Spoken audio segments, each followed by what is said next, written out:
with Jason Ross. No, he didn't. Yes, he did. Call or text at 916-339-1140. It's the Carmichael Dave Show with Jason Ross on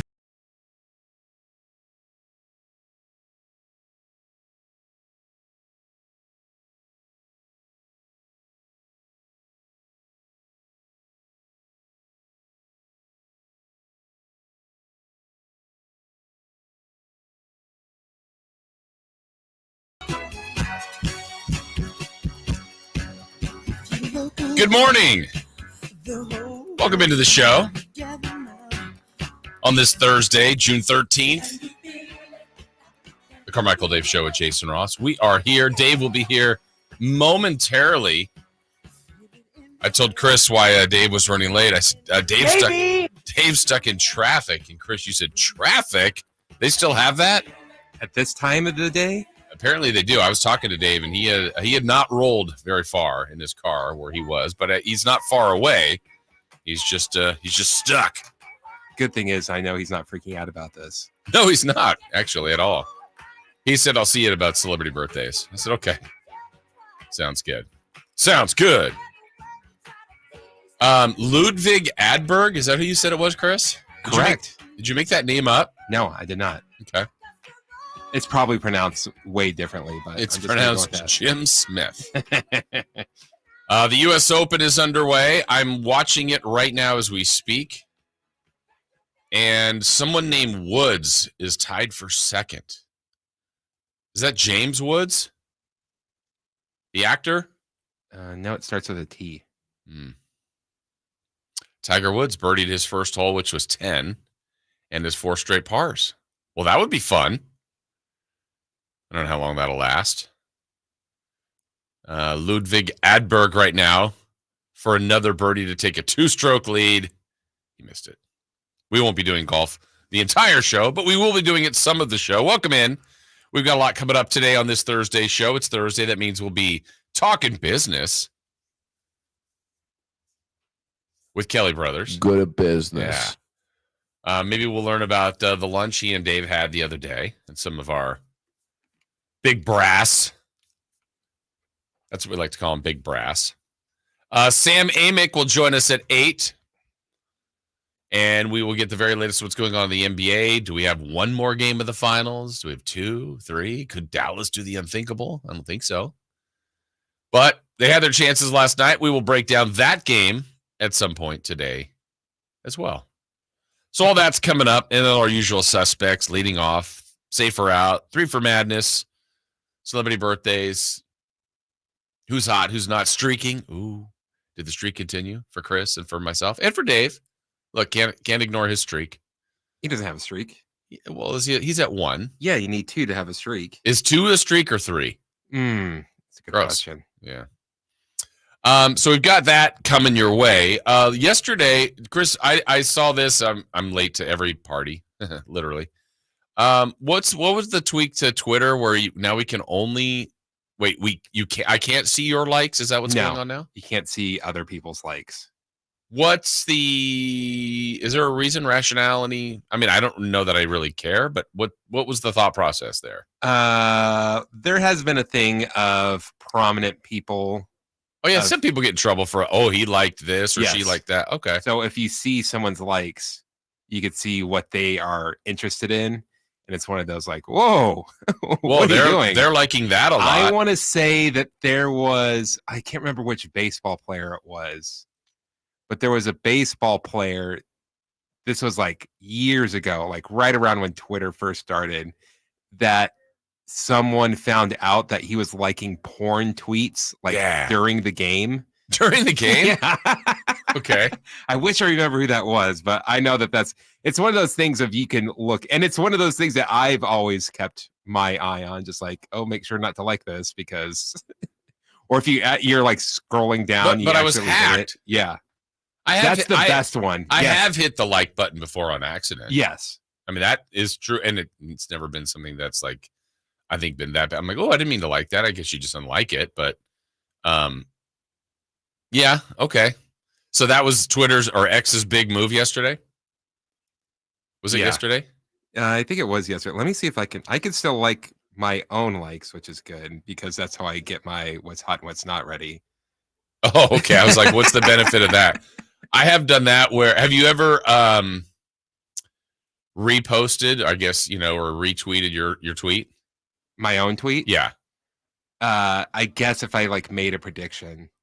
Okay. Or if it was something like very, very funny. Yeah, that you wanted to quote. Or like we've all done that where you're like, all right, this, and I know you and I have talked about this before. It's like, okay, this is pretty good.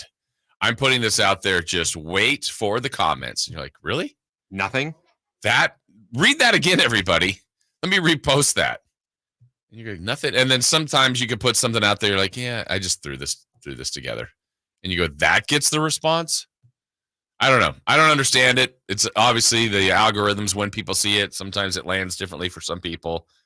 And do you know what your most popular tweet you've ever had is? Probably something to do with wrestling. Okay. It just gets in the right community. Or I think you should leave. Oh yeah, you have to get into like a community. Yeah. Oh, I think it was I think you should leave one, and it had to do with I was commenting on something, and it was the something to do with the Bones Are Their Money song. Again, you just don't know what's going to land. I know, Chris, I would say on the show, we've all seen our fair share of movies. We all kind of have similar tastes, but then some of our differences show up. I would say of the three of us, we have very different tastes in movies. We do, but we all kind of generally have seen a lot of the same movies. Okay, I'll agree with that. But I think you probably have the most unique taste. Yes. Is that fair? I like all movies. I think that's why we differ. All of us differ. And truly saying all. But I think if they only made either really bad movies or horror movies, horror suspense, or is it horror for you? Horror. Yeah. Then you'd be good if that's all they made. I know you like the variety. You need differences. Yeah, but that's kind of the most of your wheelhouse. That's what my favorite genre is. Gotcha. But you really like a good bad movie. Yes. I'm trying to think of a good bad movie that I've seen recently. Like any Nicolas Cage movie. Watch it. Is pretty good. Are they making Face Off too? There's talk about it. The face is still off or what? Face Off again? Like that's face? What I want to know. Like where'd they get the other face from? Wouldn't it be weird if the premise was someone had work done? I don't know how that would work. I guess you're still taking the face off. Was that movie ahead of its time? Face Off? Yeah. I think it was the correct time. The late 90s is where you get we're going to take your face off and put it on somebody else's Make face. It believable, got the different kind of voice. Mission Impossible was doing some of that, but they would make it like a mask and it was like creatively designed. This one they literally like said they took someone's face off. And if you look Castor Troy, John Travolta and Nicolas Cage, their heads are completely different sizes. So Travolta's got a tank head, right? It would be great as if it was like Nicolas Cage's face just stretched out, super thin. It's just barely. You're not Castor Troy. Yeah, I can see through your cheekbones. Immediately, he's just done. You're not Castor Troy. I'm not telling you anything. Yeah, but listen, and I did the thing on your face. No, that was Travolta. That was his move, right? Yes. Yeah. The face waterfall. Is that what it was called? Or that's what you call it? I think it's been called that by the face-off community. Gotcha. So, again, I think of the three of us, and maybe I'm wrong on this, but I think I'm probably the easiest critic. Like, if hey, was the movie good? Yeah, it was good. It was okay. I'm entertained. It was fine. Go see it. Whatever. It's worth a watch. Usually I can find something redeeming in most every movie. So right now, there's a movie out on Netflix that we watched. It wasn't last night. It was the night before. Called Hitman. With Glenn Powell, the guy who's in Maverick. That's kind of where he got a rebirth. He's been in a couple other movies. But anyway, he's probably what would be considered more of a present day, like heartthrob, whatever. And he's whatever. It's based loosely on a true story. And it was the #1 movie on Netflix for whatever that means, because that's, for a week or so. But I'd seen some people write about it and really rave about it. And Chris, I watched that movie. My wife and I did. And we finished the movie. And it was like, what did we just watch? It was weird. Like, it felt like multiple movies in one. There was like grabbing at a bunch of different types of plots. I'm like, okay, it all had potential. And like I've said this before, I've never walked out of a movie. Oh, you would have walked out of it? No, because I mean, again, part of that problem is like, okay, will the ending make it better, right? Because you just don't know. Like I that's part of the mystery. I'm like, I'm not really thinking this is that great, but maybe the end brings it all together. Not necessarily in this one. Had you heard of this movie? I have not. Yeah, but now I'm interested. Now you're interested to see if it's truly bad. Cause like I'd be curious if you do watch it. Because I almost walked out of a movie once, and that was Transformers 2 because it was awful. Yeah, but don't you like those No, movies? it's just like there's like some quality to like someone trying hard and then genuinely They were just going for money, a cash grab. Total cash grab. Yeah. I'm gonna guess that Dave has never walked out of a movie. Oh, I bet he has. You think he has? Yeah. Well, let's find out. I bet several. No. Okay, give me your number. I walked out of one. Oh, And I'll tell you right now, it's gonna piss a lot of people off when I say what it was, okay. and especially this guy. Don't do it. You would never guess which movie I walked out of. What decade? When was it? 90s? 2000s? I think it was 90s. I'm pretty sure it was 90s. Okay, so I'm guessing it's somewhat popular. The Peacemaker with No, it was- George Clooney and Nicole Kidman. Titanic. It was 2004. 2000. I saw Titanic opening night, weirdly enough. I have not seen Titanic. Old school. Oh, don't you? Loved old school, but kind of on the right track. I was actually Wedding and Crashers. by the way, oh no, you know what? I walked out of two movies. Told you. And one because I hated it, the other because I was really pissed. Both were radio station events. So it's free. It not only was it free, but I was doing things I was supposed to do. Like host. The first one I introduced it. It was a premiere, and then the second one we were on. Well, this would be a hint. We were judging a costume contest. Oh, yeah, that nails it. Yeah, shouldn't it? The movie I walked out of was Team America. Okay. I was like, what? Are you serious? Which part? I think it was right after the sex scene. I think you're And I was like, I think what you're saying is like, okay, this is perfection. It's not going to get better than that's this. And exactly you what walked it out. was. Like I've watched it since, and I like everything they do pretty much. Like from Orgasmo to Basketball to South Park, Trey Parker and Matt Stone. Sorry. Cannibal the Musical. I haven't seen that, but I did see the Book of Mormon. I saw that. That was the thing where, and hi everybody. That was the thing where I saw it downtown. My wife and I were supposed to go together, and then she got pissed at me last minute. So I'm just like sitting there by myself watching Book of Mormon. If you've watched Book of Mormon, it's all about them trying to get to Orlando. And then as I'm texting her, like, hey, stupid idiot, you missed a great whatever, blah, blah, I hate you. As I'm texting her, I run into somebody, and it was 7 members of the Orlando Magic basketball team who were playing the Kings that night. It was still the weirdest thing that's ever happened to me, probably. Team America was just dumb. Okay. And then I've since realized that there's some hilarious things about Team America. There are. But still the movie in general is like, okay. And then I think he's saying, kiss me. the other one was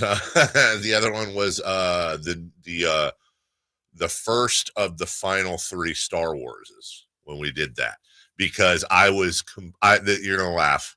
Get ready. I was completely emotionally crushed. Is it too early for spoiler alerts or too late? Go ahead. Is the rule? I don't know. It's been like 10 years, right? 10 years. More I think than it's that. like 15, 20 years. Since the first of the final 3. Yeah. Oh, the first. Oh, like Phantom Menace. No, Phantom Menace was. Oh, first of the 3. Oh, yeah. I got you. Yeah. Anyways, when Han Solo died, Yeah. I like had to walk out. I couldn't handle it. I couldn't handle it. I know. Sorry. I couldn't handle it. I know. It is. I couldn't. It's the most difficult movie death I've ever experienced. Did you cry in the car? I was teary-eyed walking out. You didn't see that. I got it together. You couldn't see that happening. I actually kind of thought it was going to happen, and only because like they had to get him to come back, and I knew that he wanted to be killed off in Return of the Jedi. Like I had a feeling. My friend got super mad at me because I spoiled the movie for him Did you? I didn't see the movie. Oh, He's like, because he liked it, and he's just like, "Oh, you got to see it." And he's just like, "I'm like, I don't really want to see it." He goes, "Why?" And then I kind of talked through the plot of what I thought it was going to be. Chris and is good at that. He's just like, "That's a whole movie." That was the toughest movie death I've ever dealt with. Chris can identify plots before the movie's out. I think a lot of times. No, with really good accuracy. I ruined the Hitman's Bodyguard for Jason. Yeah.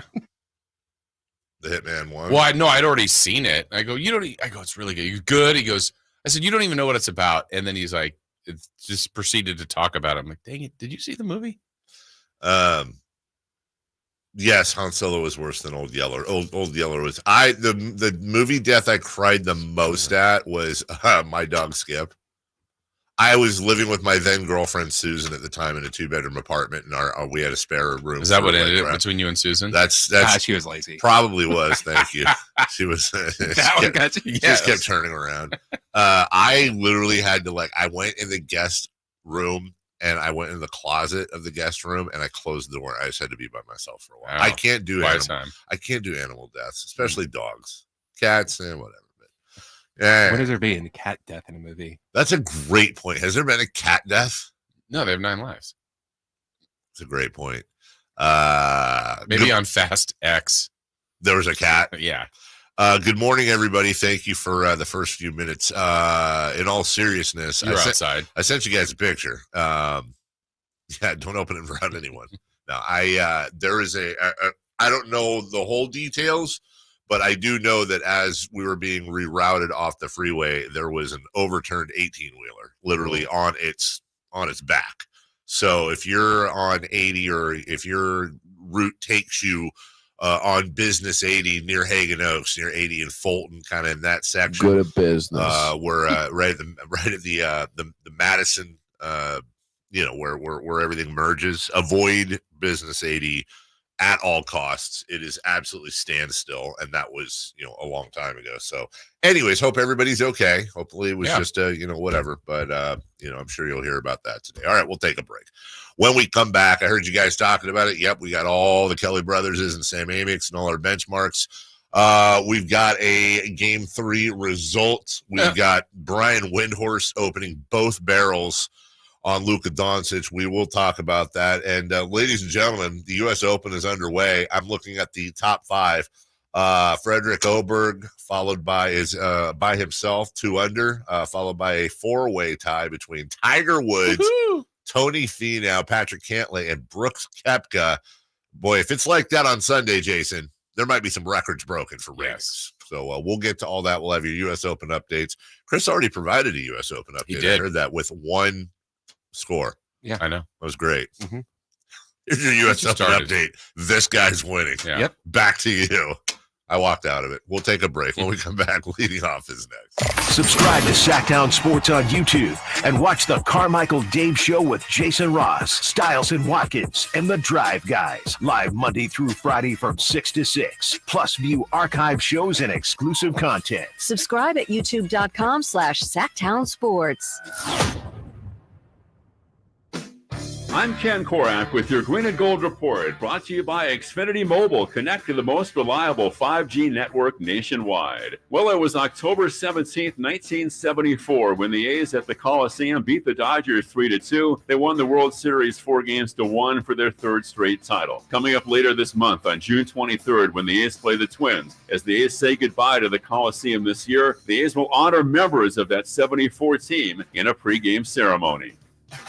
Want more speed? Well, Xfinity just increased their internet speeds, and they're faster than ever. It's time to get more out of your internet with faster speeds from Xfinity. Now through June 21st, get 150 megabit Xfinity internet for only $19.99 a month for 12 months with a 1-year contract. That's double the speed for the same great price. Click, call, or visit a store today. Requires paperless billing and autopay with stored bank account. Restrictions apply. Equipment, taxes, and other charges extra. After promo, regular rates apply. Actual speeds vary.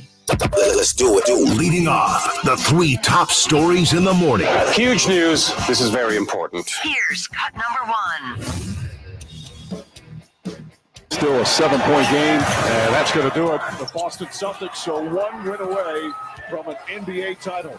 They hold off a furious comeback attempt and now have a 3-0 lead here in these NBA Finals. 10 straight wins by Boston. Yep. Well, that's gonna do it. That's all we need. Is it over? Yeah, it's over. Oh, okay. I mean, it was already over. It was over before the series started, but there's always the whole you never know. And surprisingly, a lot of experts were picking the Dallas Mavericks. In the end, it's just going to be a lot of people just overthought it, and we've talked about this. A lot of people just overthought Boston. They're just too good. They're too good. Dallas got nothing for them. Bad matchup. It's just a terrible matchup. Later on, 3 for Madness, that is a question: is what would be the best matchup of any team in any conference for Boston? One thing I think I'll take solace at as a Kings fan is Boston's the best team in the NBA. They're going to win the championship. That's how it should be. Yeah. So good for them. Yeah, I think we had said this before. Like there was a lot of stuff going on, and I think it was maybe a 2 rounds ago where it's like, well, in the end, all this stuff is going on. If it's Boston, Denver, right, and Boston wins, it's like, okay. I mean, all these other stories are cute. Now Denver didn't get there, and we have Boston, Dallas. But in the end, if it's just Boston, then it's like, here we go. This is kind of what we all thought, and there's other teams all trying, but Boston's been the best all year long. This isn't, kind of a mystery at all. So it's a tale of 2 playoffs. It's because honestly, we talked about it. It was the upsets. Dallas even being in the finals, Minnesota coming back against the Nuggets. I would say up until you've been, as you just said, very consistently saying this. In the end, it was just Boston wins the whole thing. I was like, yeah. But it's also like we have to be careful. I think I have to be careful not to cloud all the playoffs. Like last night, I think I tweeted like, these playoffs have been kind of subpar. Well, no. I think it's been kind of cool if you're into underdogs and upsets and all that. But then in the end, it doesn't matter. The best team won, and it doesn't matter where the chips fell. So here we are. I know we're talking like Boston's won, but look, I'd love for Dallas to come back and make this a series. I just don't see how. Well, now we're to the point of shocking, stunning, historical, right? Nobody's ever come back in the NBA from 3-0, let alone what's clearly an underdog.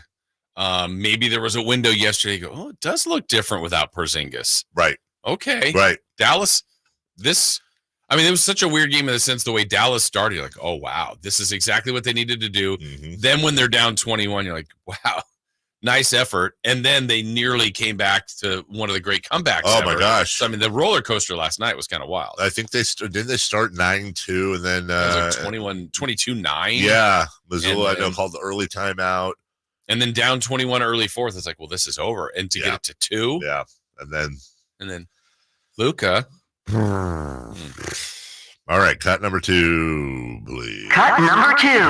Of course, it's great. In good shape. I think the areas around the green are extremely difficult to play out of. I think the golf course is going to play pretty tough this week, but it'll be a fun test. I think the golf course is great. It's extremely challenging. I don't really think they have to do too much to trick it up with the way the greens are if they want the scores to be high, and so it should be a good test and a fun week. I still don't feel like there's much of a target on my back. Like I said, when we start the tournament week, we're all at even par, and it's not like anybody's out there playing defense. Like when I play with Xander and Rory here at Thursday and Friday, they're not going to be saying weird stuff to me out on the golf course or trying to, block my putt from going in the hole. We all kind of got to go out there and play our game. And so, as far as a target on my back, even if there's not really much that we can do in the game of golf. Most of it is against the golf course and playing against yourself. Huh. Yeah, the course plays defense. I was going to say,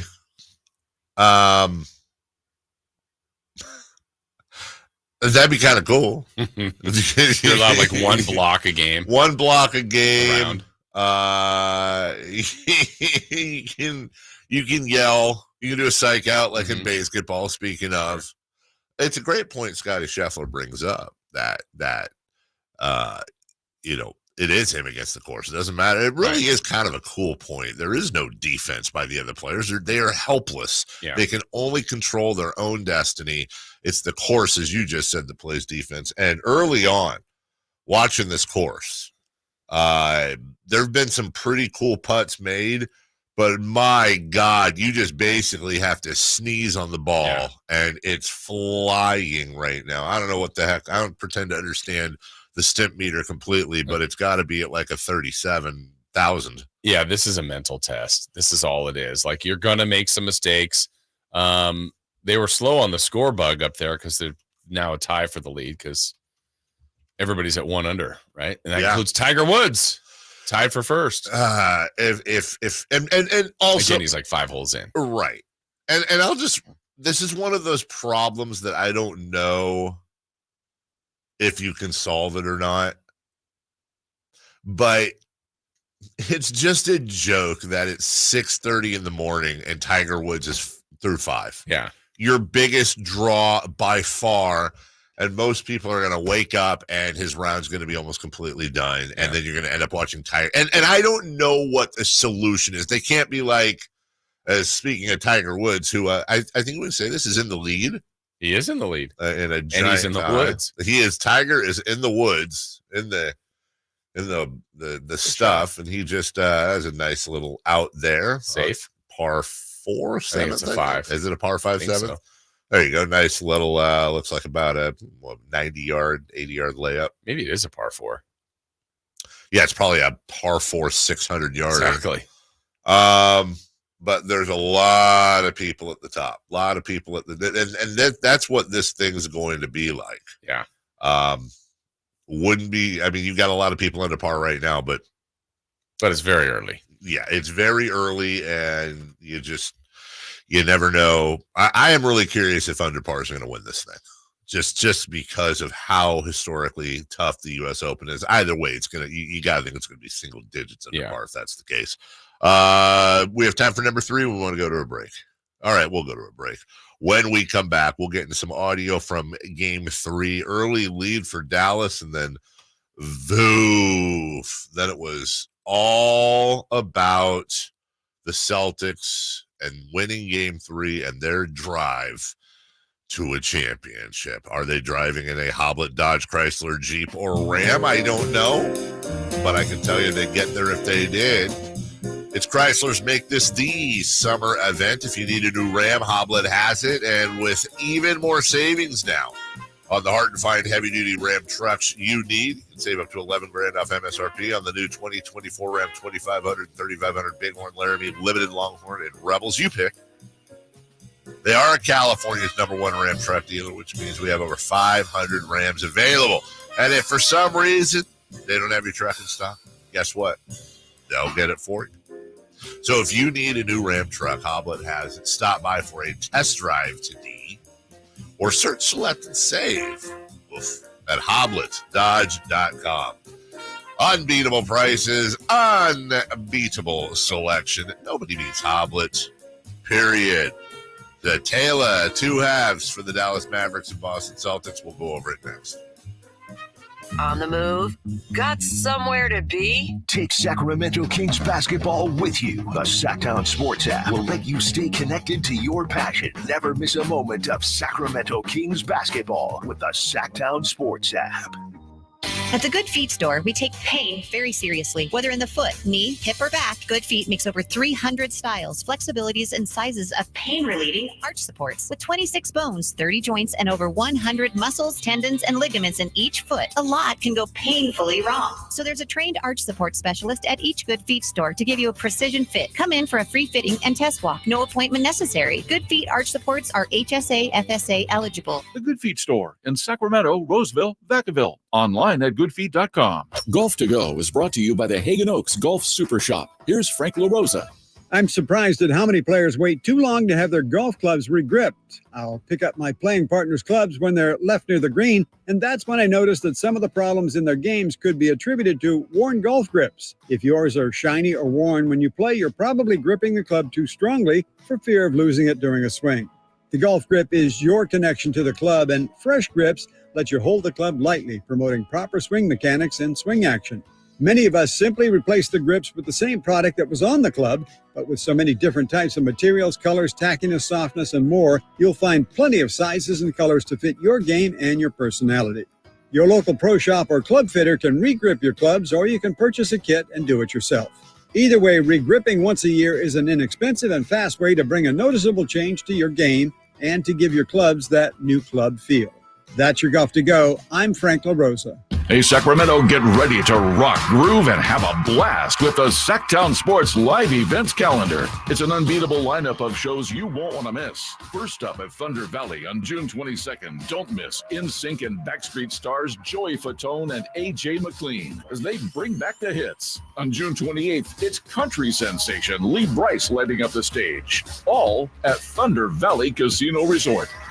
And check out your Live Nation lineup on August 4th. Don't miss the Outlaw Music Festival at Toyota Amphitheater, featuring Willie Nelson, Bob Dylan, and John Mellencamp.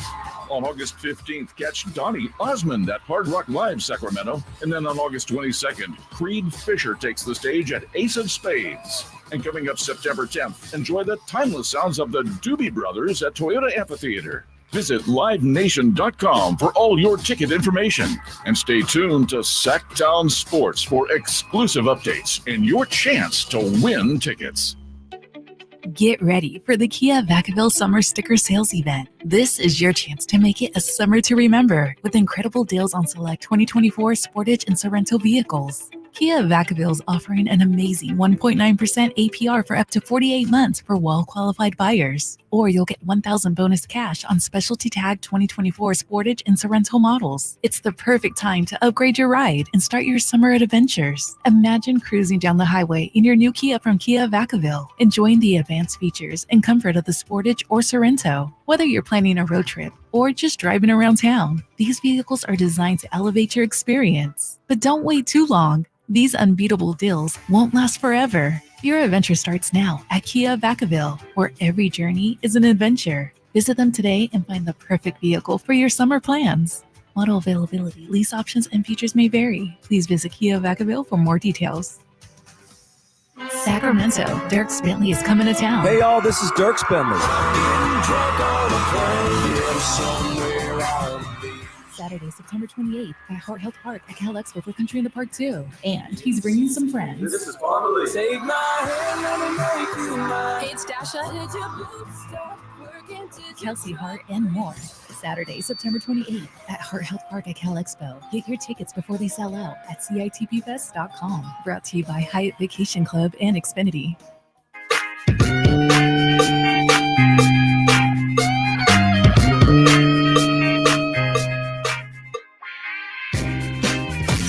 Carmichael Dave Show with Jason Ross. Call or text at 916-339-1140. On Sacktown Sports. Turns out it is a par 4 for Tiger Woods, who's now one back of the lead in the giant log jam. He's got, a good 20-footer. And Tiger has had now 3 par saves of putts over 10 feet through his first 6 holes. He has been putting fantastically. I'm jinxing him as we speak, but that's just a fact. He has been putting amazingly and just rolls it an inch. Why were you surprised? You jinxed it. To the right. That's what I said. I jinxed it. There's no doubt about it.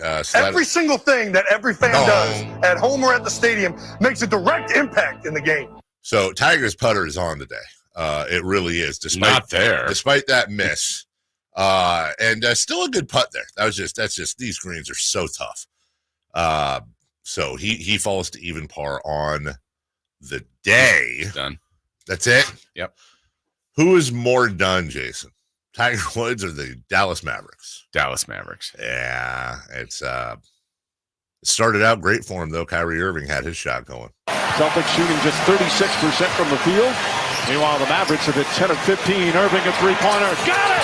Kyrie Irving from way downtown.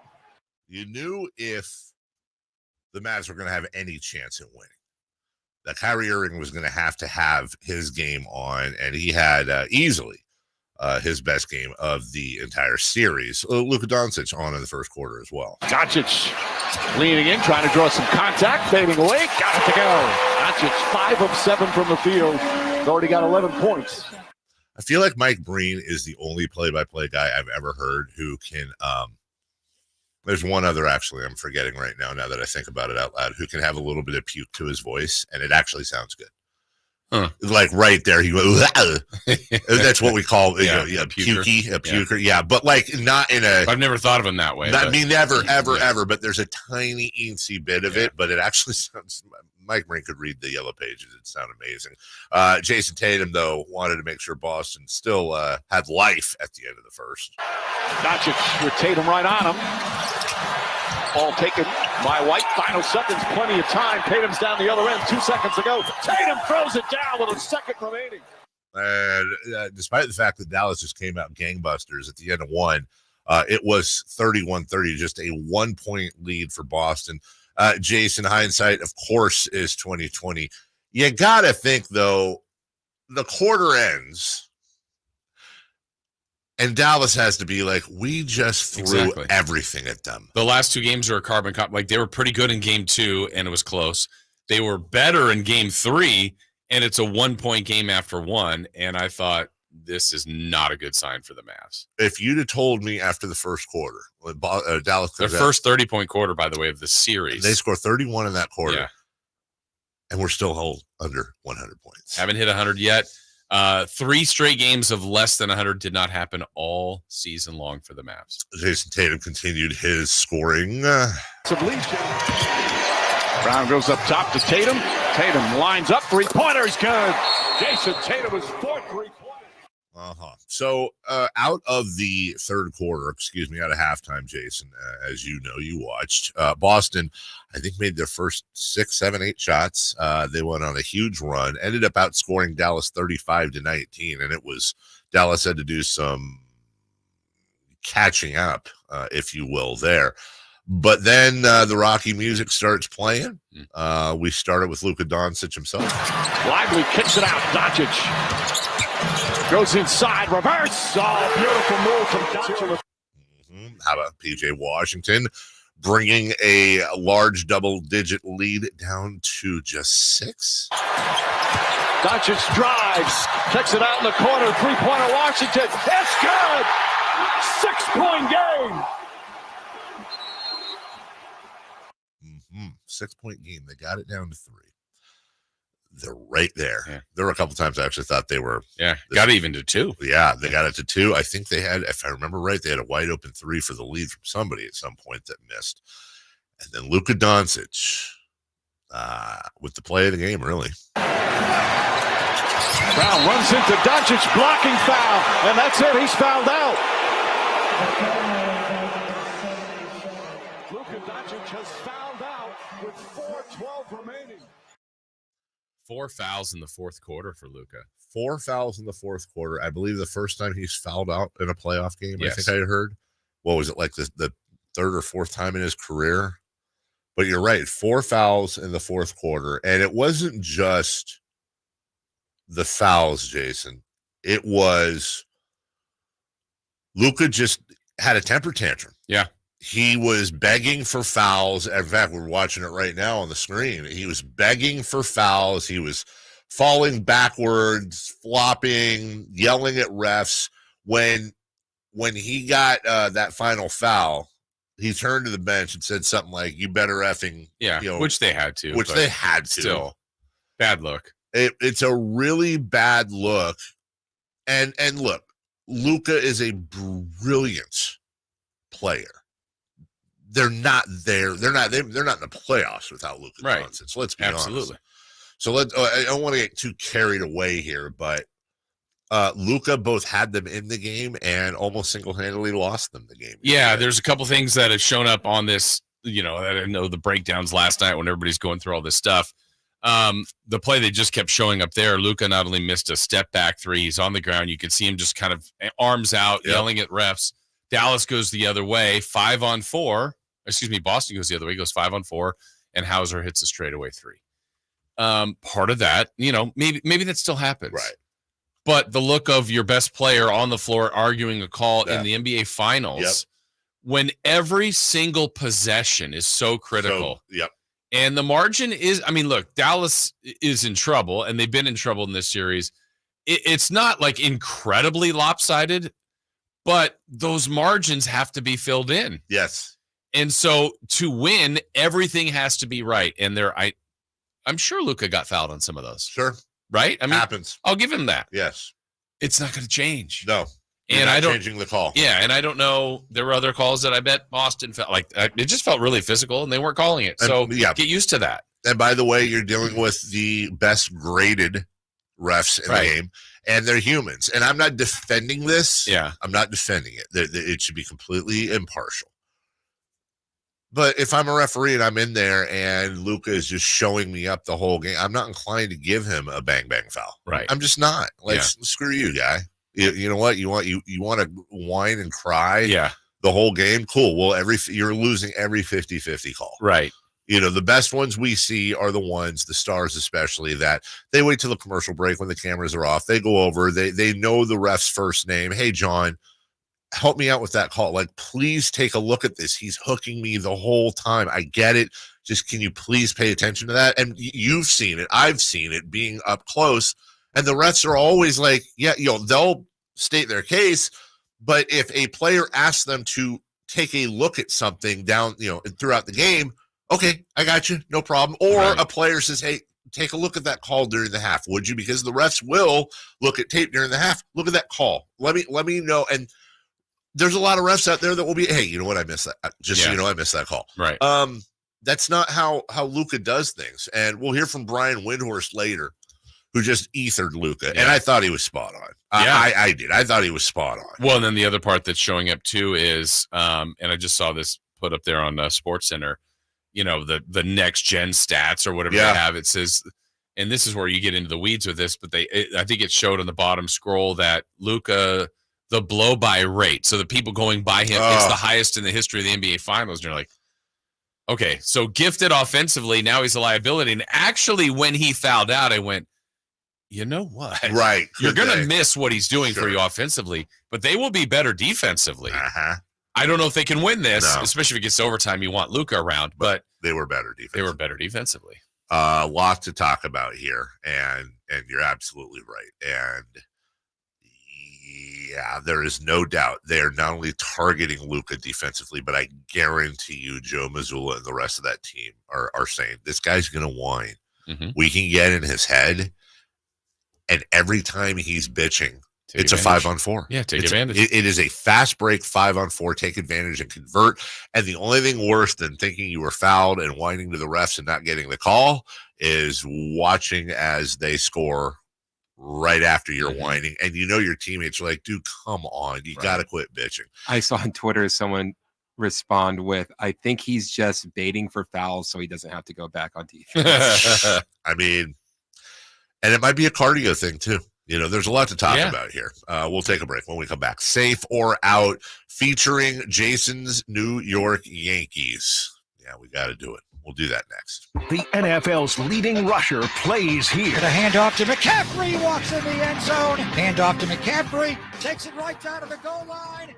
He does his thing again. McCaffrey goes in motion right. Backwards pass led by Juszczyk. A block there. Hurdles a man. 10, 5, touchdown!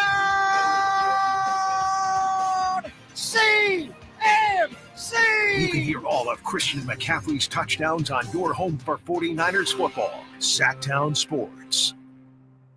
Whitey here, reminding you that not all gas grills are created equal. Bring out all the delicious flavors in your grilled meats with the amazing Napoleon Prestige and Prestige Pro line of outdoor cookers. My Napoleon Stainless Steel Pro Series gas grill has turned me into a grilling pro with features other grills cannot match. They're built different, built better, built to last. Made with premium stainless steel that boasts quality and a lifetime warranty. I may never want to cook indoors again. Napoleon grills and accessories are now available at your nearby Amy's, Ace Hardware in Sacramento, and now El Dorado. Save on rows and rows of new Hondas during our giant summer sale at Folsom Lake Honda, your one-stop Honda shop. Hurry in and save on our best selection of new Hondas. Each is priced to sell now. Folsom Lake Honda is your one-stop Honda shop for great pricing on a giant selection of new CRVs, HRVs, Ridgeline, Civics, and Accords with low finance and lease options. Get to Folsom Lake Honda or go to FolsomLakeHonda.com. Folsom Lake Honda, yeah, your one-stop Honda shop.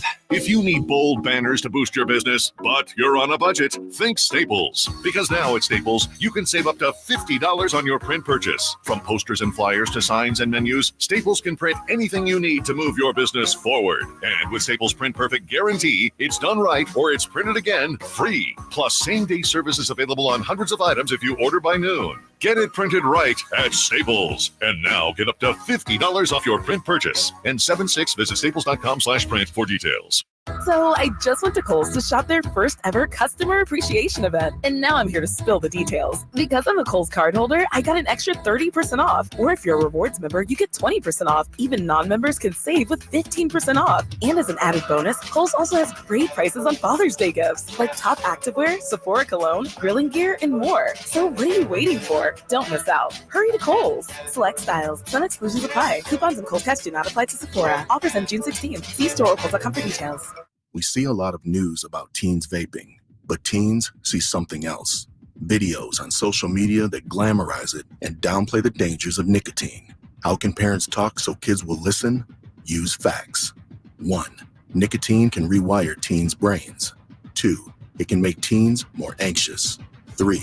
Changes to the brain can be permanent. So even when it hides behind a new look, nicotine is brain poison.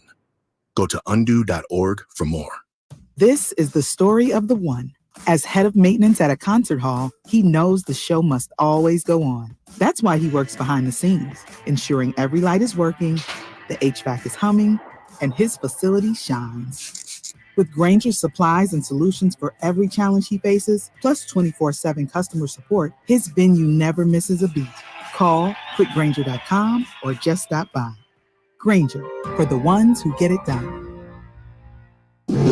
Safe or out? It's time to go around baseball. 3 pitches, 3 swings. It's safe or out on the Carmichael Dave Show with Jason Ross.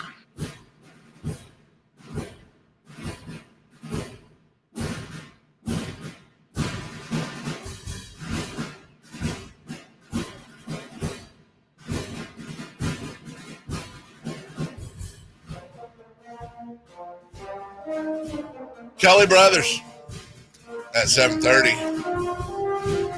Good at business. 8 a.m. Sam Amick of the Alphatic. On the phone today. Yes, on the phone. Has that been confirmed? Yes. Okay, good. Yeah, we Sam's been nice enough to try to give us the, for the YouTube viewers, it's fine, but for everybody listening, him cutting in and out. Will he be plugging anything today? Pumping? I know I'm shamelessly pumping the poll here. Yeah, okay.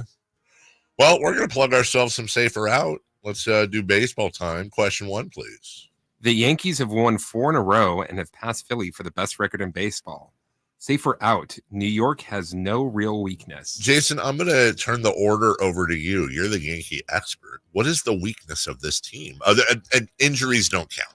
Right. What is the weakness on this team? Well, their best player, best pitcher has been out. Yeah. Garrett Cole, and he's coming back. I feel like that's not a weakness. Right. That's scary. Yeah. So I think coming into the year, pitching was a concern. Pitching's been great. Yeah.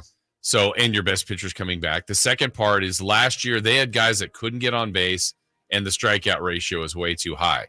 Now they've got guys that are getting on base, and they're knocking in runs every game. I mean, they just keep scoring and scoring and scoring. And like Rizzo's not having a great year. There was a time where Judge was awful. Now he's crazy hot. Soto, it's just, I don't think they have one. Maybe it would just be that this group hasn't done it, right? Hasn't won the biggest series. So they don't have Garrett Cole, one of the best. And I think pitchers. they have the best ERA in baseball though, as a team. Jason, their top 5 starters, the guys who have started the most: Cortez, Rodon, Stroman, Gill, and Schmidt. Yeah. Okay, so Cortez has a 3.68 ERA. He is by far the gas can on that team. Here's your ERAs for your starters after that, Jason. 2.93, 2.82, 2.52, 2.04. Is 204 Luis Gil? I just clicked off of it. Yeah, it is, as a matter of fact. 204. He's a rookie. Yeah, he's having one of the best rookie starts ever. Dear Lord, is he ever. And Cole's coming back. So who, Right, and you have Clay Holmes, who is sitting at a 1.23 ERA with 19 saves, and we're not even in July. Yeah. There is no, in my opinion, safe. They have no real weakness other than, as I said, it doesn't count. Yeah. It's the injury bug. That's the only thing that's stopping them right now. Like Stanton homered again yesterday. He's at 17. Yeah. Like that guy's been so up and down. And so if you get enough of them hitting, defense seems to be fine. Yep. Pitching, bullpen. And I got to believe when you're having this kind of season too, you look to add on. Like whatever they feel is a weakness, hey, maybe we need another middle reliever or whatever it is, I'm sure they're going to add. And as somebody whose team-ish sucks in the Giants, if I'm just a baseball fan. Can we get Logan Webb?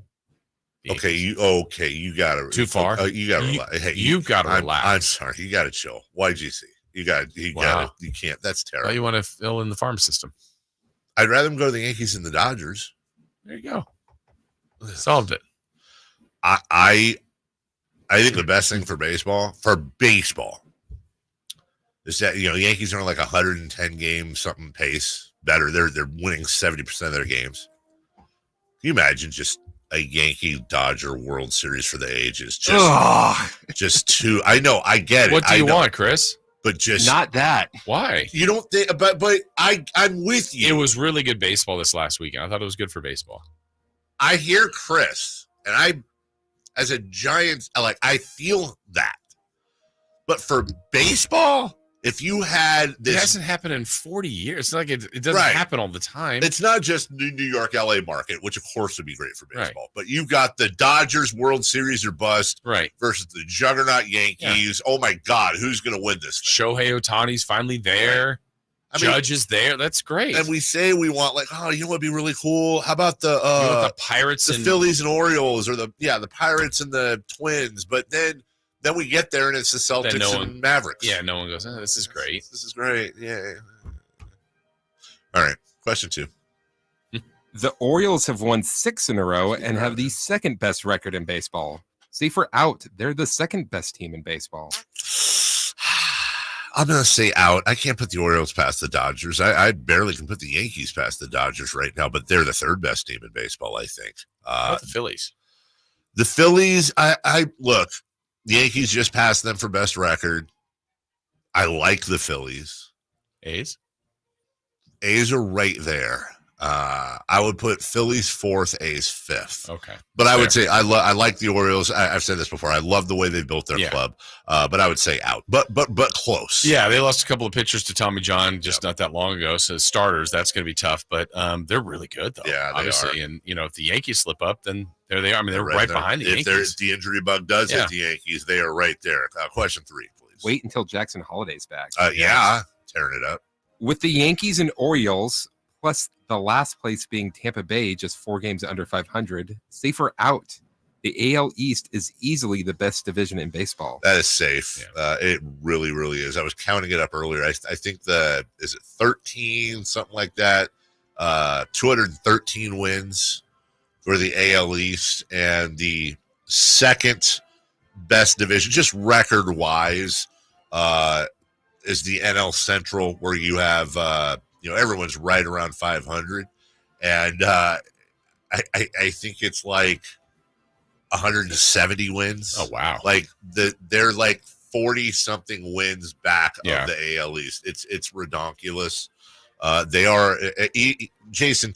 The Tampa Bay Rays are in last place at 32 and 36. They have a ton of talent. And look, serious real world things aside, obviously, but you got to believe they're missing the hell out of Wander Franco. Yeah. That's a huge blow for them on the field, obviously. The Blue Jays have a ton of talent. The Red Sox have a ton of talent. And then we just talked about the Orioles and Yankees. That's a hell of a division, man. Absolutely. Just loaded, stacked all the way through. Just like this show. We'll take a break. When we come back. Okay, so Jason, yesterday, you said, hey, let's play Dreamland. Yeah, what if? What if the Kings drafted Luka Doncic? Which they LOL. LMAO. Well, I have a response segment today. Oh, you thought about it? I did. And then I watched last night's game. and I want you to hear me out on this in the next segment. Did the Kings dodge a bullet by not drafting Luka Doncic? I'll give you the explanation while you guys laugh. And the bullet's like one of those big giant ones from Mario Brothers. Huge ones. It's like overweight and tired. We'll do all that next. The only place you'll find Keegan Murray is Sacktown Sports. Out to Keegan Murray, straight away for three, and Keegan knocks down the triple. Hey, Sacramento, it's Keegan Murray, and you're listening to the home of Sacramento Kings, Sacktown Sports. Your local sports leader. I didn't ask to be thrown in the streets with nowhere to go. I didn't think I'd survive. But I did ask for help, and Covenant House was there for me. 1 in 10 young adults will experience a form of homelessness this year. For these kids who didn't ask to be put in this unthinkable situation, Covenant House is there. Covenant House helped me break the cycle of homelessness in my family. They gave me the love that I needed. Over 2,000 young people will sleep safely in a Covenant House bed tonight. When youth who are experiencing homelessness have a hot meal, a safe place to sleep, medical care, and love, they can overcome heartbreaking challenges and have a brighter future. They just really genuinely just wanted to help me succeed, and I'm succeeding. I'm a speaker, I'm an author. Covenant House really helped me and really helped mold me into the woman I am today. If you or someone you love is asking for help, go to safeplacetosleep.org today. Award-winning country sensation Lee Brice is back.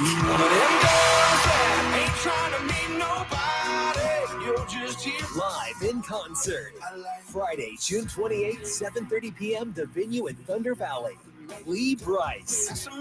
Special guest Abby Anderson. The venue at Thunder Valley. For tickets, visit ThunderValleyResort.com.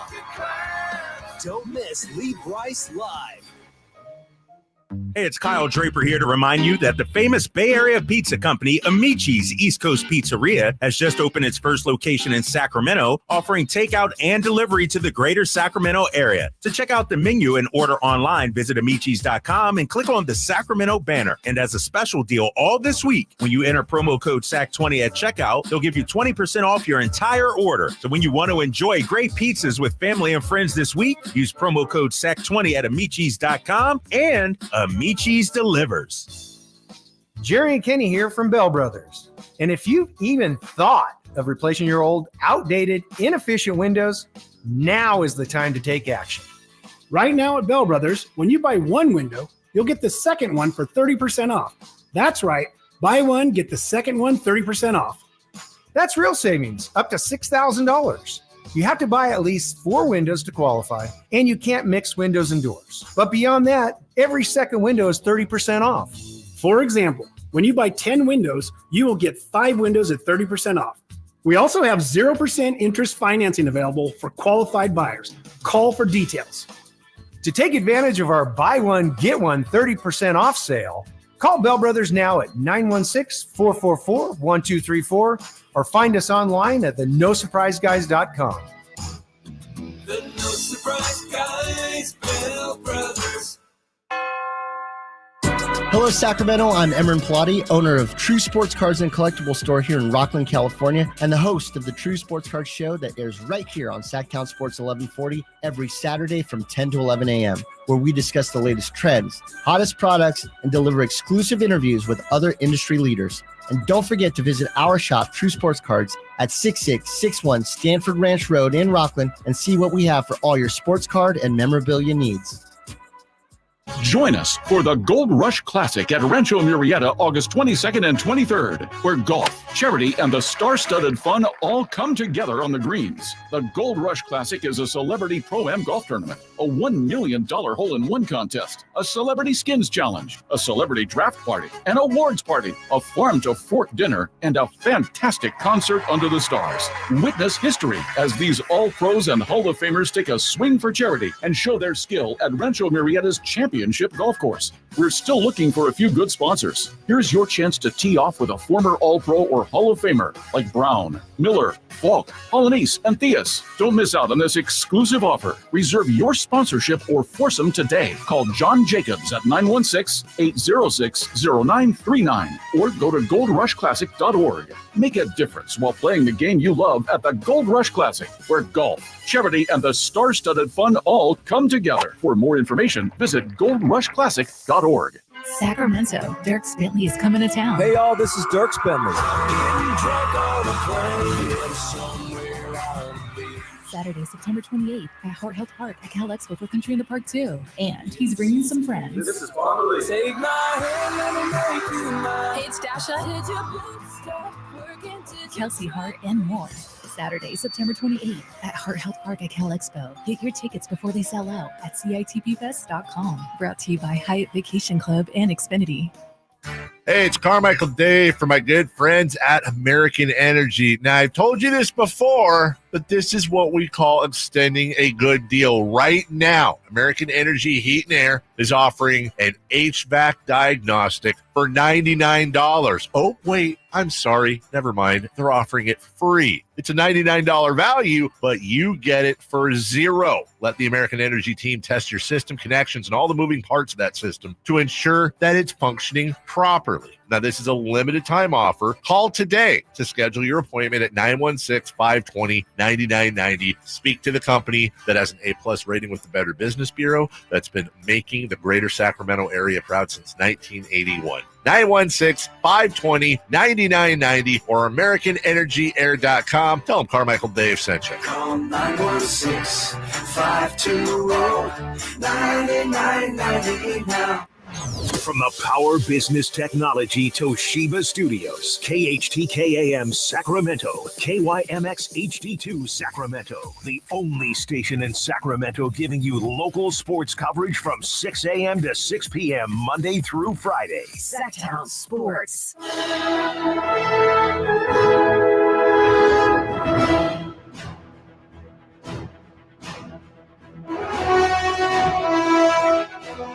I'm Chris Verlade with your update of the 2024 U.S. Open at Pinehurst number 2. Currently in the lead, American Brooks Koepka. He is at 2 under par, followed by the Frenchman Matteo Pavone.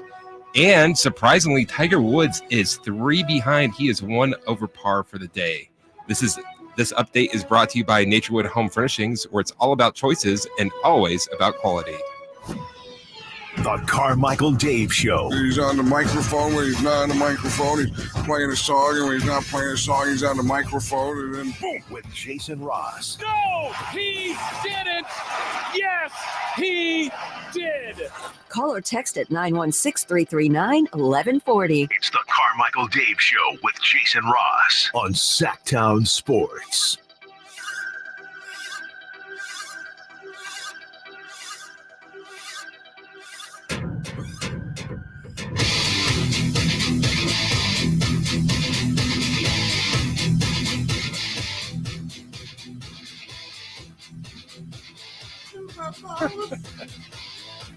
Welcome back. The internet is so stupid. Just in general. Yeah, it can be funny. Okay, what's next? Yesterday it was, what if we drafted Luka Doncic? Mm-hmm. I present to you, Jason Ross, the ultimate in Sacramento Kings fan copium. Well, what if we dodged a bullet? What? Let me turn to my friend, Brian. Close personal friend, Brian Windhorst, who said this about Luka after the finals. Yeah, I thought it was perfect that Luka fell onto the ground there in an unacceptable position to put himself in with 4 minutes left with 5 fouls, and then immediately looks at the bench and says, "You better bleeping challenge it," as if it's the bench's fault that he just made a terrible play. I'm standing here in the Mavericks tunnel Over there is the Celtics tunnel. That's where the winners are. If Luka's ever going to be a winner coming out of this tunnel here, he is going to have to use what's happened in this finals as a learning experience. His defensive performance is unacceptable. He is a hole on the court. The Celtics are attacking him. They are ahead in this series because they have attacked him defensively. And you've got a situation here where Luka is complaining about the officiating. They have begged him. They have talked with him. They have pleaded with him. He is costing his team because of how he treats the officials. He's a brilliant player. He does so many things well. They are here because of how he did. His performance in this game is unacceptable, and the reason why the Mavericks are not going to win. He's got to get over this. And the fact that he came out after the game and blamed the officials showed me he's nowhere close yet. So maybe over the summer, somebody will get to him because nobody with the Mavericks or anybody else in his life has. And that's where the Mavericks are at this point. They're never going to get to this tunnel with the trophy if he doesn't improve those aspects of his game. Whoa. Wow. Wasn't just him, though. Here's Doris Burke during the game. Doncic will bring a step here. Step back on Horford, puts up a three. And comes up short. Hauser the rebound. Hauser, no hesitation, nails a second three-pointer here in the first. And it's back to a three-point game. A moment where Luka takes a minute to bark at the officials, doesn't sprint in transition, and you're playing 5-on-4. Mm-hmm. Well, maybe Luka learned something and afterwards took accountability that wasn't the officials, but it was him, and he needs to play better. What do you think of the whistles that were against you in the fourth quarter? I mean, I don't know. We couldn't play physical, so I don't know. I don't want to say nothing, but 6 foul in the NBA Finals, basically like this. Come on, man. Better than that. In case you didn't understand much of that, because it sounds like he's talking from the toilet, he said, quote, I don't know. We couldn't play physical, so I don't know. I don't want to say nothing. But 6 fouls in the NBA Finals, come on, man. Be better than that. So, Luka Doncic is one of the best players in the NBA. Correct. He's a first ballot Hall of Famer. But is Luka Doncic ceilinged? And I guess the ultimate question, here's my thing. Maybe Luka will win a title someday. He's 25. Uh-huh. Dallas is here because of Luka Doncic. Dallas is also not going to win a title because of Luka Doncic. I think for a Kings fan, if you're looking at this team right now, and if you're looking at the history of the Sacramento Kings, you'd say, yeah, I'd rather be playing meaningful basketball in June. I'd rather be in the finals. Sure, we're not going to win it, but even if that were the case, I'd rather be relevant. And I completely understand that point. But there is another line of thinking if you're a fan that says, I hear you, I'd rather be relevant, but I do want a championship. If you're talking about dodging a bullet with Luka, this is a very real possibility here. And again, his career hasn't been written, Jason, but Luka Doncic is a guy that you will wrap your salary cap around. You will wrap your team around. You are the Luka Doncic team. And you will be a good team that made a Western Conference Finals, that's made the NBA Finals, but ultimately you can't win a championship with Luka Doncic because he is just an absolute turnstile on defense on top of his whiny attitude. The Boston Celtics are showing right now when they say defense wins championships, defense does win championships, and they play and are expected to play on both sides of the ball. They hold themselves accountable. Those Warriors dynasty teams, say what you want about them, but they defended. They absolutely, they had a defensive player of the year, perennial candidate in Draymond Green. Love him or hate him, he was. Klay Thompson was one of the best perimeter defenders in the game. They played defense. Pretty much every championship team plays defense. Even the Nuggets last year with Bruce Brown and Aaron Gordon and Kentavious Caldwell-Pope, they played defense. Luka Doncic just doesn't want to. And we talked yesterday when we were lamenting not drafting him, and somebody said, well, why didn't Vlade draft him?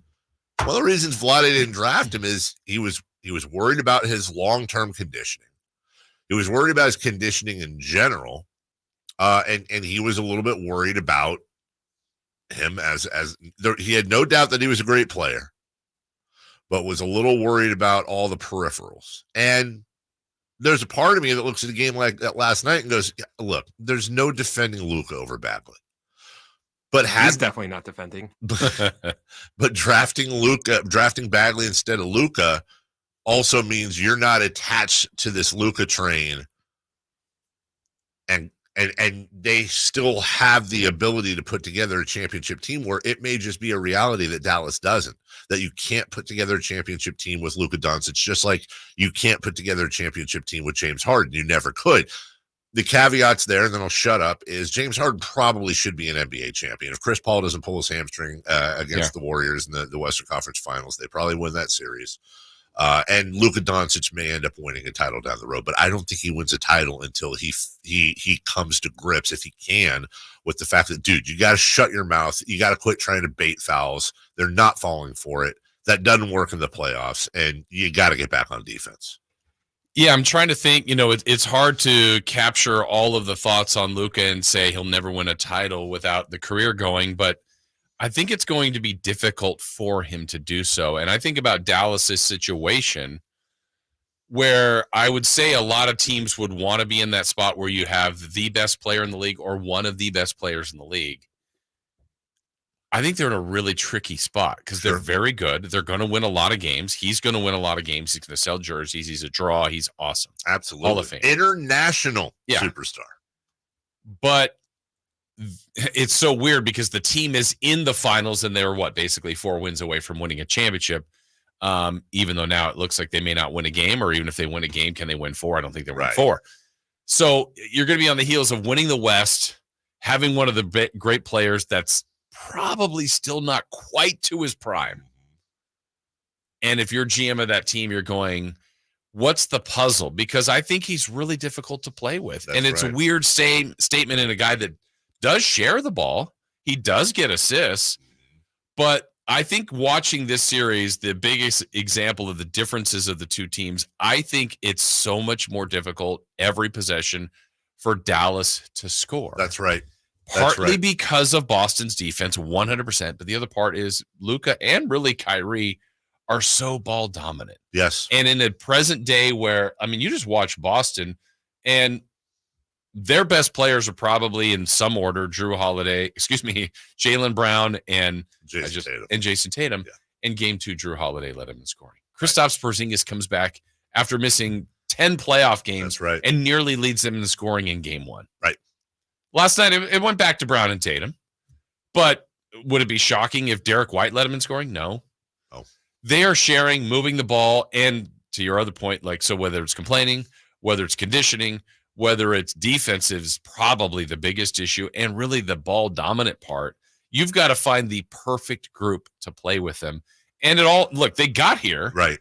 But I also could see them being a first-round exit team. I completely agree. Or like last year, missing the play. The margins that they need to fill in are small, but they need to fill them in, and he's part of it. And it may not be just to stand in front of Luka and Kyrie for a second. When you say they're ball dominant, and they are, but they're great. And I don't know that it's necessarily them not wanting to share. It's that, who on Boston, I can think of at least 4, if not, hell, Horford could lead in scoring one night, not to mention Porzingis or Drew Holiday or Derek White. As you said, there's options. Other than maybe PJ Washington, I don't know who else could lead Dallas in scoring. And I would say the best example, and I don't even know how great this example is, but the guy literally that was on both teams in the last calendar year is Grant Williams. Yeah. He looked better as a Celtic to me. Yes, he did. Goes to Dallas, and it didn't work, and maybe there's personality, maybe whatever. Yeah. But he just came from a share team defense to this other team, and they got rid of him. Right. And whether it was personality, whatever, but they were done with him. He's played with both teams. I thought he looked better as a Celtic. I agree with you. And I think the culture there is better. And Boston's built that out now. And again, they are accountable. They hold themselves accountable on both sides. And look, even a guy like Nikola Jokic on last year's championship Nuggets, he's not a defensive guy. Yeah. But he at least puts his body in there in a sense where he can help the defensive guys around him. Yeah. Luka's just Luka is just, and we talked about this earlier, Jason, off the air. We don't know this, but it may be a conditioning thing with Luka where he's saying, look, I don't have the energy to expend on defense, and some of this bitching I'm doing at the refs is saving me a trip down the floor. Right.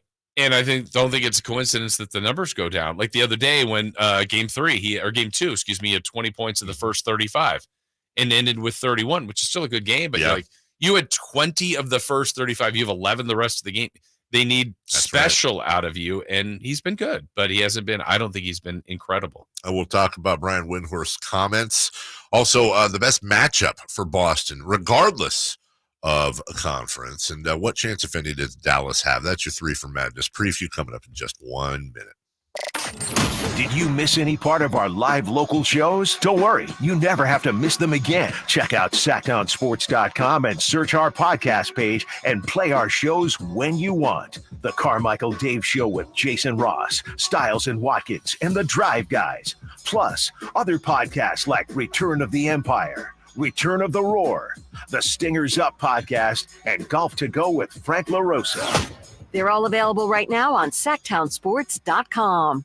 Eric was way behind on his taxes. I owed a lot of money to the IRS, almost $15,000. I tried to make payments. The IRS wasn't satisfied with Eric's efforts, so they came after him full force. They're coming to put a lien and a hold on all my income, my home, my car. I was just overwhelmed at what to do. Then Eric called Optima Tax Relief. When Optima Tax got involved, the calls would stop, the threats would stop. It was easy like 1, 2, 3. Optima Tax Relief is A+ rated by the Better Business Bureau, and their team of expert tax professionals took care of Eric's problem. I owe $15,000, and now my debt is clean. I don't owe anything. Take Eric's advice. If you have a tax problem, you need to call Optima Tax now. Call Optima Tax Relief for a free consultation. Call 800-343-6460. 800-343-6460. 800-343-6460. Optima Tax Relief. Some restrictions apply. For complete details, please visit OptimaTaxRelief.com. 3 questions, 3 answers. It's 3 for Madness on the Carmichael Dave Show with Jason Ross. Here's question 1.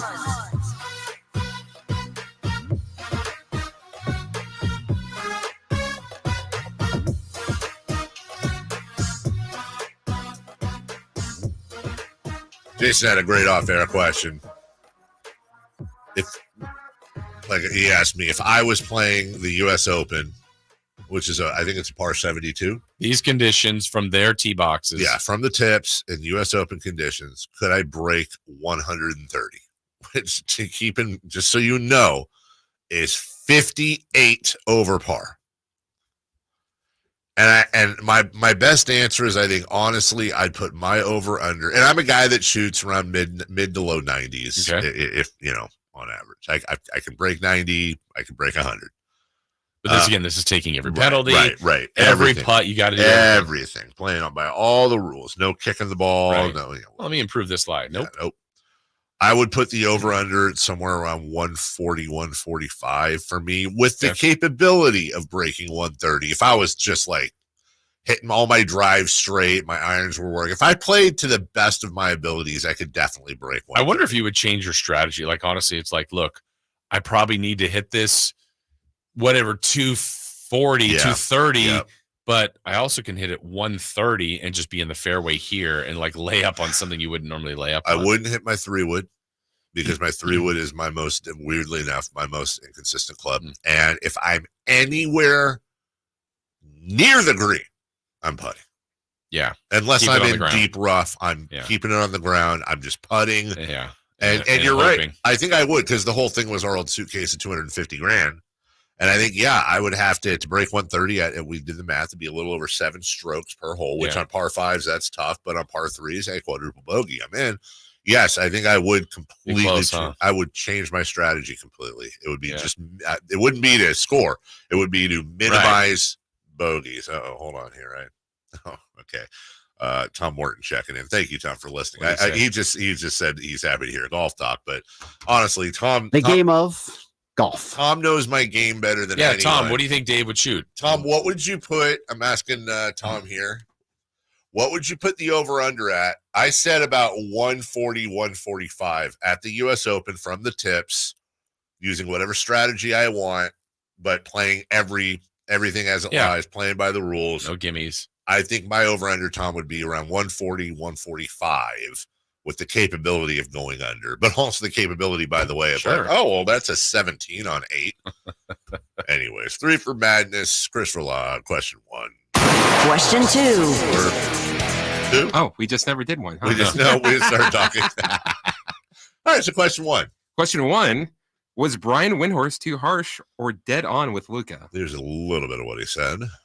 All right, right here. Perfect that Luka fell onto the ground there in an unacceptable position to put himself in with 4 minutes left with 5 fouls, and then immediately looks at the bench and says, you better bleeping challenge it, as if it's the bench's fault that he just made a terrible play. I'm standing here in the Mavericks tunnel.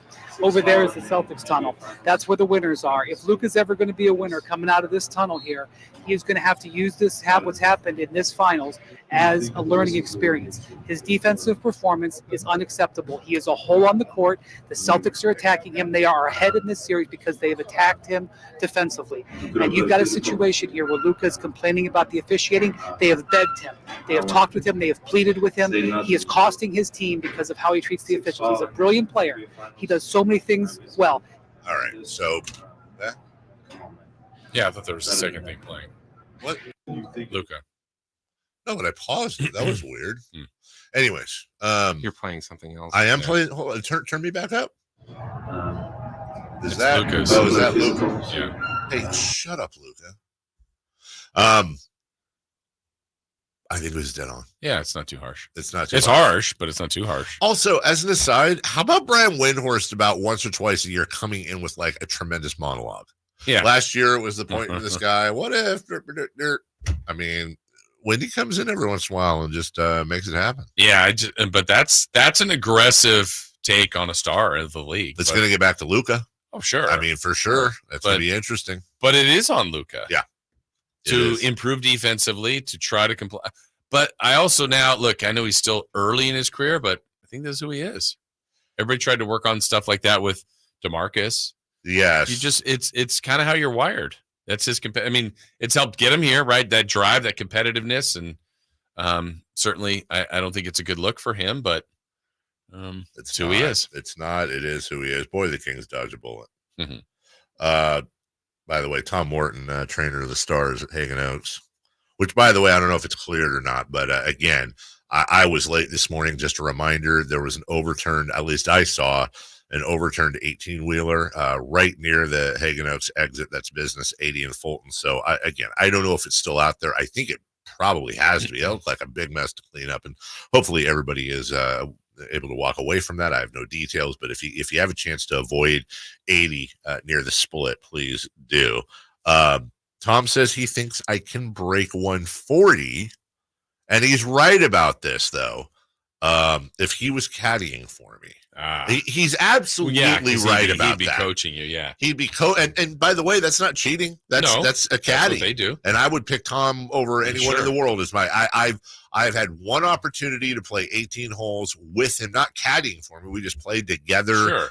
And it was a teaching round. That'd be great. It was one of the best rounds of my life because he was talking to me before every shot. Love that idea. Oh, my God. It was just a whole new way to think about, like, oh, I'm aiming for the pin. No, you're not. Yeah. You're aiming for the middle of the green and a nice, smooth swing, and then let your putter figure it out. And just this way of thinking about my shot setup. And I'm like, yeah, you know what? That's a great point.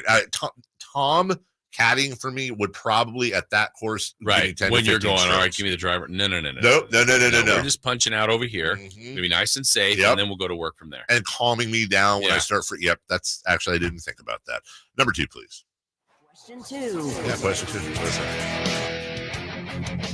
2. What team, regardless of conference, would be the best matchup for Boston? I feel like it's like the easy answer, but I still think Denver would be a good matchup for Boston. Boston's not stopping Jokic. I love the matchup on Michael Porter Jr. I love Jaylen Brown and Jamal Murray. I still just, God, you got to think if Denver's going through anyone but Minnesota, they're there. Like Denver, I don't think Dallas beats Denver in a series. I don't think that's the case.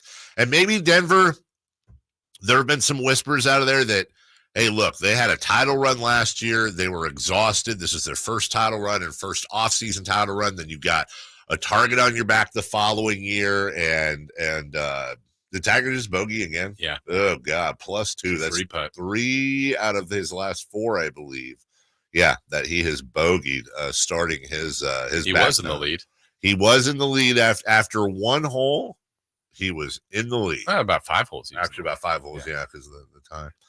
I still think it would be Denver, even though I acknowledge that's probably the easy answer. I'm going to give a couple other answers. I think Denver's a good answer. Ooh, I want to see if you're going to give one because this is all right. I have 3 others. Okay, let me see. Hold on. I want to try to guess them. And again, regardless of conference. Mm-hmm. Okay. Nope. I'm going to go in order of what I think of my 3 answers. Yeah. All right, go ahead. Milwaukee 3. Got him. Then I already acknowledged Denver, so I didn't put them on my list. A healthy Miami 2. Okay, did not have because them. They didn't have Jimmy Butler, and they beat him last year. Clippers. Is that your number 1? I think that matchup. Clippers obviously aren't the best team, but and couldn't beat Dallas. I agree with you. But I think that's like they're almost the same team as far as switchability, size, wings. I mean, like Paul George, Kawhi, James Harden. You got defenders, and, James Harden. They still can go big too if they want with Zubats. That's right. In Westbrook's quirky. I don't know. I just think that would have been.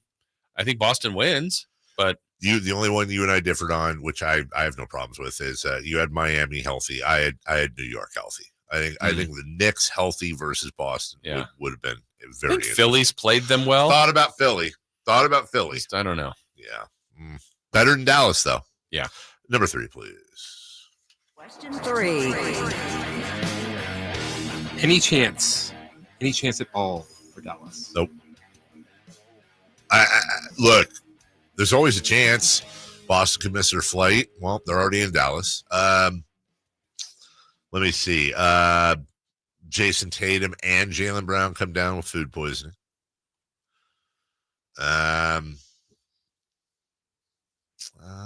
Injuries. Or just the ultimate run by Dallas and the ultimate choke by Boston. Because honest to God, I think if Dallas is playing at 100% and Boston is playing anything above 80%, they win this series. Last night was a good example. No Porzingis. Big lead by Dallas.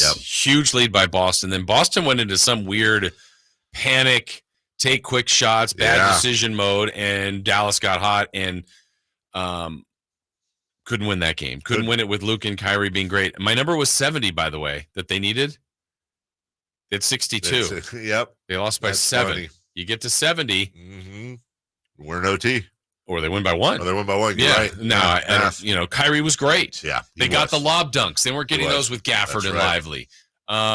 For some reason, their third leading scorer all year has been Hardaway Jr., and they haven't been playing him. They played him a little bit more yesterday. He was okay. I thought they defended pretty well.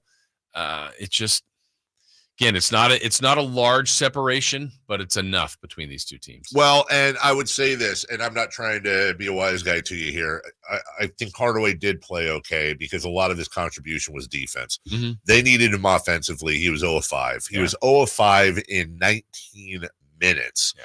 Defense was there. I mean, he was D'ing up, but to have any chance at that, they need to have a third guy, right? Or should I say really a fourth guy? I would say PJ Washington's a third guy offensively, but they haven't had it. We'll take a break. When we come back, go to business. Kelly Brothers, he will join us and we'll talk a lot on the docket. Caitlin Clark, we're going to talk about that whole situation, obviously, and the business ramifications there, the logo, Jerry West, and Scotty Scheffler, amongst other things. Kelly Brothers coming up next.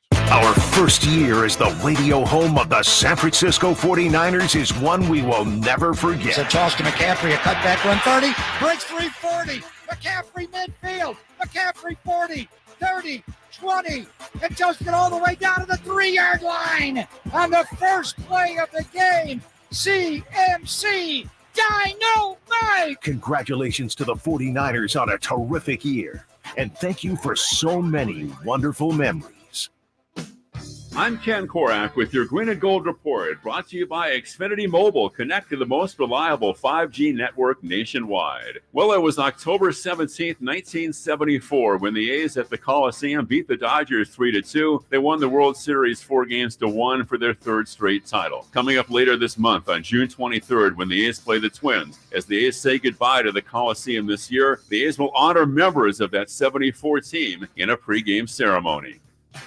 Want more speed? Well, Xfinity just increased their internet speeds, and they're faster than ever. It's time to get more out of your internet with faster speeds from Xfinity. Now through June 21st, get 150 megabit Xfinity internet for only $19.99 a month for 12 months with a 1-year contract. That's double the speed for the same great price. Click, call, or visit a store today. Requires paperless billing and auto-pay with stored bank account. Restrictions apply. Equipment, taxes, and other charges extra. After promo, regular rates apply. Actual speeds vary. Capital Casino has been serving the greater Sacramento area in the same convenient downtown location for over 20 years, with plenty of close-by, well-lit parking monitored by security staff and offering the most variety of table games in the region in a safe and friendly environment.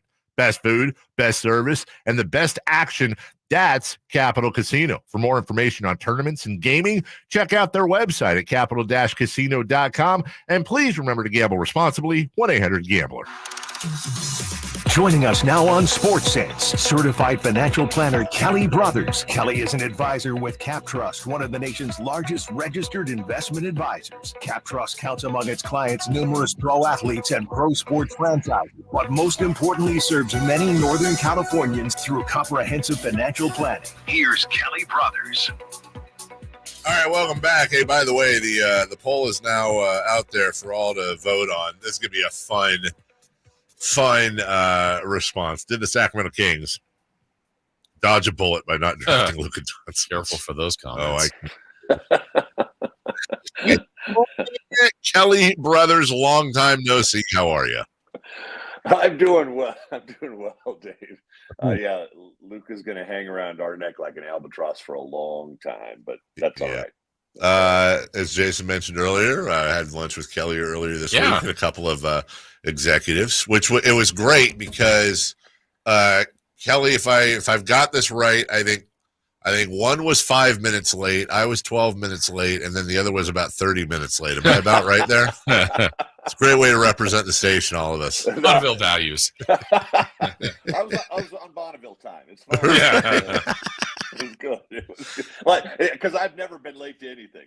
Yes, No, never. Daily. Not this show, though. Not this show. Never. Right. No, not at all. It was good to see you, though. Good to talk about what catch up. Yeah. Yeah. So let's talk about the logo if we could.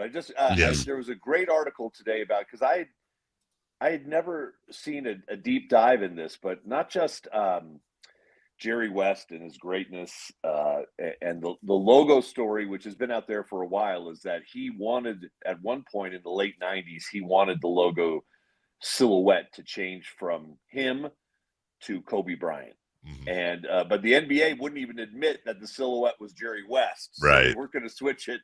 And I don't know if it was fearing they'd have to pay him, but the NBA would never even admit that actually was Jerry West. But the really interesting thing, and there's no good answer for it, I've searched for it, is what exactly was behind the estrangement between Jerry West and the Lakers for the last 24 years. He walked out right when the Lakers and Kings rivalry was beginning to hit a peak, right? In 2000, he walked out. And of course, he went to the Grizzlies. I think he did a little time with the Warriors, ended up with the Clippers. But to have his death announcement, dropped by the Clippers, it does seem really strange. But there's no, I don't know, maybe it was just something with Jeannie Buss. But for whatever reason, that estrangement was real. He went back when they unveiled the statue in, I think it was 2011, but that was it. He really didn't have anything to do with the Lakers for the last quarter century, which is crazy. Hasn't been a very good week, I would say, for the Lakers. No. That and their coaching search, all that. What was your belief, your assessment, Kelly, on just the financial dollars that Hurley turned down, and now where the Lakers are on that? I don't. Hurley's a smart guy, and I don't. Maybe he went into it with an open mind. Maybe he did, but even if he didn't, even if he just thought, "Hey, I'm just going to get as much money out of UConn as I possibly can," it was obviously a smart move for him to make that trip to LA and at least sit down for a day and talk to people. I remember, who did I feel that about with the Kings? It was Stan Van Gundy.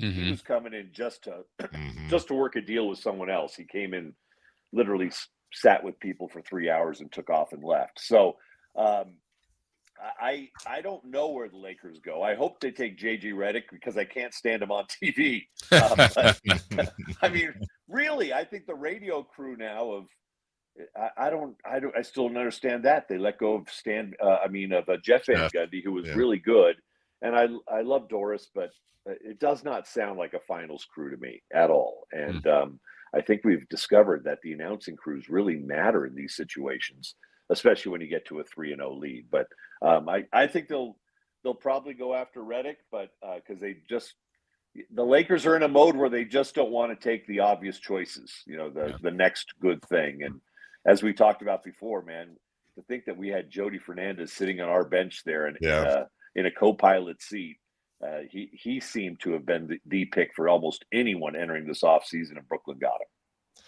Kelly Brothers joining us. By the way, here's a little cross promotion here. Top of the hour, Sam Amick makes his regular stop in from The Athletic, who has a great relationship with the Lakers and Jeannie Buss. We'll ask him about Jerry West and see if he has any insight on that for you, Kelly. In the meantime, Scotty Scheffler wins another title. He's on an absolute run. Jason and I spent a lot of time talking about him yesterday and how I think we named 7 or 8, maybe 10 golfers, Jason, that people would care more about on Sunday than Scotty Scheffler being in contention. Yet I said, Kelly, he is a legendary, iconic superstar of the sport. We just don't know it yet. Absolutely. He's like a machine, the way he goes out there and just mows down people. But I mean, to think, guys, he just broke his record for single season PGA, tour money. And there's 3 months left. There's 3 full months left. And he's going to double that record. I mean, I think he just hit 24 million. Now, granted, the money they win in the tournaments is almost secondary to the endorsement money these guys get. I get that. But still, to think that he broke his record from last year, which he broke from the year before, and now he's in a place with 3 months to go where every time he even places in a tournament, he is going to end up, setting that even higher. So you're right. He's the most unassuming machine of a player. There's no, most of these guys, you find something, there's an edge there. It's when Brooks Koepka, there's an edge. Obviously Tiger had an incredible edge. Scheffler, it feels like you could walk out and just see him on the first tee at Hagen Oaks on Saturday and he wouldn't think anything of it. He's just that sort of unassuming, but the numbers are crazy, and I'm glad Liv didn't get him. Let's put it that way. Yeah, and do you think in the end, though, Kelly, will he be a marketing draw? Will he be that kind of guy that is coveted as an endorser of products? Yeah, I think he will, but it'll be. He's been pretty upfront about his faith. He's been, I won't say he's niche at all because there's a lot of people who like someone who speaks openly about their faith, but I don't see why he wouldn't be, but I just haven't seen him speak or carry that for a product other than himself yet. Some guys have it and some guys just, they don't want to do that and they don't care. And you know what, the money they make, it doesn't really matter if they do it. But he certainly could be. I mean, he's kind of that all-American guy. And now he just had a baby too. His wife had a baby. So I'm going to give you guys a trivia question, and then I'm going to answer it for you because we don't have time. What? I'm going to give you some names here: Fuzzy Zeller, Hale Irwin, Jack Nicklaus, Greg Norman, Tom Kite, Jose Maria Olazabal, Bernard Longer, and Tom Watson. What do they all have in common? Scotty Scheffler's made more money this year than they made in their whole careers. Wow. Yeah, it's different time. And he didn't take the big check from Liv. Now those guys that doesn't count as, earnings, but obviously they're doing pretty well. And guys, I just saw on the Sports Business Journal website, where the A's and Nike are working on their Vegas uniforms. So that process has gotten underway. They are going to wear athletics uniforms while they're in Sacramento with no geographic representation whatsoever. But it's just going to be the athletics for 3 years. But supposedly, according to Sports Business Journal, they are now working with Nike to design the Vegas uniforms. They're so proud to be in Sacramento, they're not even acknowledging Sacramento. How about that? Thing's going to end beautifully, Kelly. By the way, guys, here, one more baseball note on business for you. Don't look now, but these Savannah Bananas have sold out 2 major league parks in the last month. Houston and Boston sold them out. So, I mean, we knew they were kind of, obviously they're kind of the Harlem Globetrotters of baseball, but they're much more popular than the Harlem Globetrotters. I shouldn't say that. Maybe the Harlem Globetrotters just are overexposed over the years, and they still get a good crowd in Sacramento when they play in January usually. But Savannah Bananas are making some money. That's pretty the good team. for a minor league team. That's the team that should move to Vegas. Yeah. I mean, think about Vegas and Savannah Bananas. That's the fit.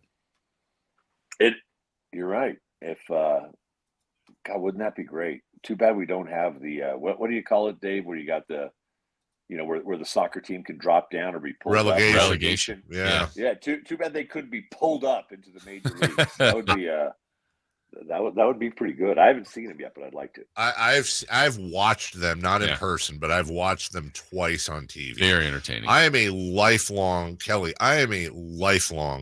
diehard baseball fan who's a little off of baseball right now. In my opinion, the Savannah Bananas are somewhere on the scale of 20 to 30 times more entertaining to me than your random. I acknowledge they don't have Aaron Judge and Shohei Ohtani, and take all that away. I'm just talking about tuning in on a Saturday to watch the Cardinals versus the Brewers, or watching a Savannah Bananas game. It's a factor of 30 more entertaining. It really, truly is, Kelly. We talked this whole thing about sports business, and you can go back through the years, whether it's P.T. Barnum. Some people would put Dana White in that category. Obviously, Bill Veeck.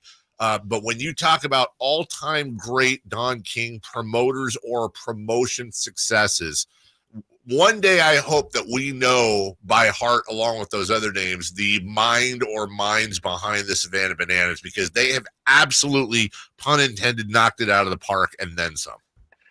Great list there, Dave. That you're absolutely right. Add Charlie Finley to that. Yeah, you're right. You're 100% right. What we need is, Savannah Bananas playing in Sacramento, and then hold a disco destruction night. And yes, that will be the end of the universe as we know it. And so, 10-cent beer night. Yes, same all night. in one. 10-cent beer. And maybe dozen egg night. Let's just go for it. And then we bring out Herb Washington and he pinch runs. That is Kelly Brothers. Kelly, how can people get a hold of you to say hi and figure out how to do whatever with their money? You can get me at kelly.brothers@captrust.com, and happy to help. A lot of changes coming up in law, in estate planning law. That's going to happen in 18 months, which will affect some people. And by the way, guys, I'm up at beautiful Tahoe today for the GSAC retreat, which is the Greater Sacramento Economic Council. These are the people who go around to try to recruit businesses to Sacramento. And Martina Colacatronis of the Kings is leading the group this year. So happy to be here and hear from them, some of them today. Do me a favor while you're up there, would you? Yeah. When you see Barry Broom, tell him I said hi and I want his job. You'd be good at it, Dave. You'd be good at it. Hey, I'm telling you, I want that paycheck too, baby. He earns every bit of it, though. That's a cool group. Barry does a great job, and it'll be interesting to hear what Martina has to say up there. But yeah, when Barry retires, I want that job, Kelly. Barry's not unlike you, Dave. He's brilliant, and he has those street smarts. He's just got a little. He's got some street cred to him, which we love. And he does a. Do we have 30 seconds for a story? Yeah. They hired Barry, and I love this story because it proves who he is. Kevin Johnson thought we could do a better job of recruiting businesses to Sacramento, so he got all these great local CEOs together and said, we need to do this right. And they brought in Barry Broom, who was leading a very successful Phoenix economic development group. to say what real economic development looks like. So they bring him in. He's speaking to all the Sacramento CEOs. Within a week, they find out that Barry Broom is personally calling each Sacramento CEO who's in the room, asking if they'd like to move to Phoenix. Wow. And that's, and he's one of those guys where they figured out we'd rather have that guy in our tent pissing out than someone else's tent. Yep. He's a dog. He's a dog. Barry. They hired Barry, and he's been good for Sac. Guys, good to see you. Have a great Thanks, Kelly. Have fun up there. Take care. Thanks. That's Kelly Brothers. And when I say he's a dog, I mean Barry's an advocate for this city. And Barry's the head of GSAC. We got a break. It's GSAC business owners, super rich people, powerful people in Sacramento that all have like a council to try to. Their whole thing is to try to make Sacramento more business friendly, attract business and business projects to Sacramento, yada jobs and all that stuff. And anyways, Barry does a great job with them. But I'm telling you, I want that job. That is one of the things I would leave. That's you basically get paid a decent wage to roll around and cheerlead this city. I want that job. I just give me the pom poms. Roll around. Yeah, you literally like in one of them plastic things where the people bump up against each other. When we come back, Sam Amick is going to join us at 8. We got a U.S. Open update for you. And Joey Chestnut. Is it Joey Chestnut or is it Joey Chess? Not Checkers Nut. Yeah. Okay, I'll tell you about that when we come back. In the meantime, I want to tell you about making money. Speaking of all our friends over at GSAC and being good at business. Hey, have you recently had a technician diagnose your HVAC system? And you're surprised at the cost of the repair? Maybe something seemed off about their quote. Hey, here, over there at American Energy, they take pride in giving honest and straightforward solutions to get your system up and running. You should have a qualified technician come out and give you a free second opinion if you're already working with somebody else. American Energy Heating and Air makes the uncomfortable comfortable. Call today to schedule your appointment at 916-520-9990. That's 916-520-9990.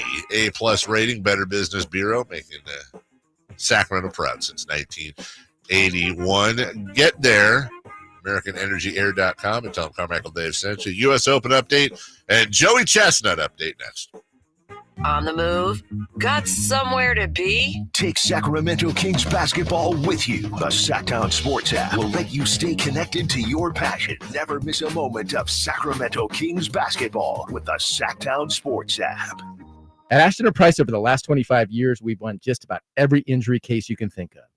Slip and fall, falling merchandise, fell through rotted decking, we won those. Dangerous stairs, falls into holes, dog bites, won them.